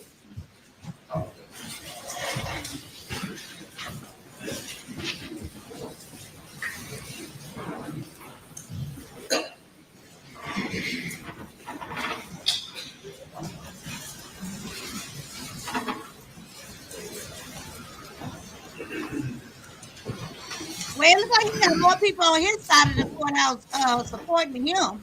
That side packed. No signal. Oh, here it is. And I So these wonder are what the the other clothes stickers say. that you saw him wearing, sitting in the car? Correct. And it's your testimony, those clothing, those clothes look like they're freshly washed.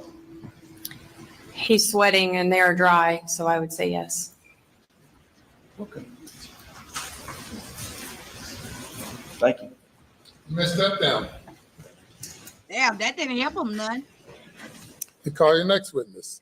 Not tonight, you won't.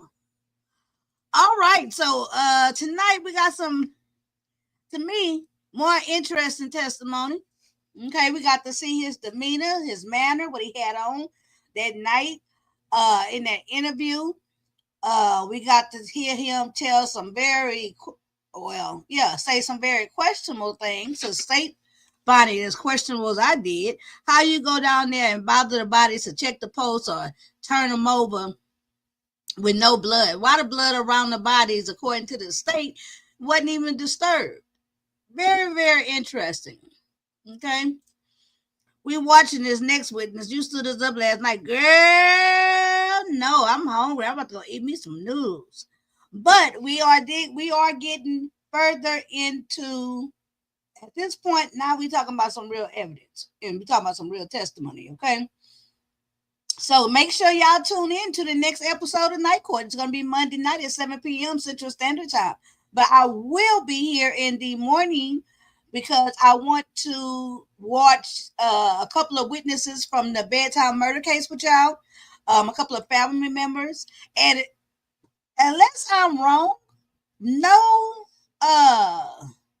the wife, I'm talking about the bedtime murder trial, the wife and the mom of the two kids, she didn't even testify.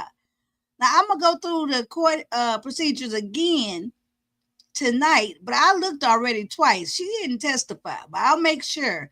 But they got a verdict in on the father of the little girl who he say he accidentally shot, even though he fired the gun 5 times. In the morning, we will be watching that verdict, okay? She didn't. Okay, I didn't think so. I didn't think she did.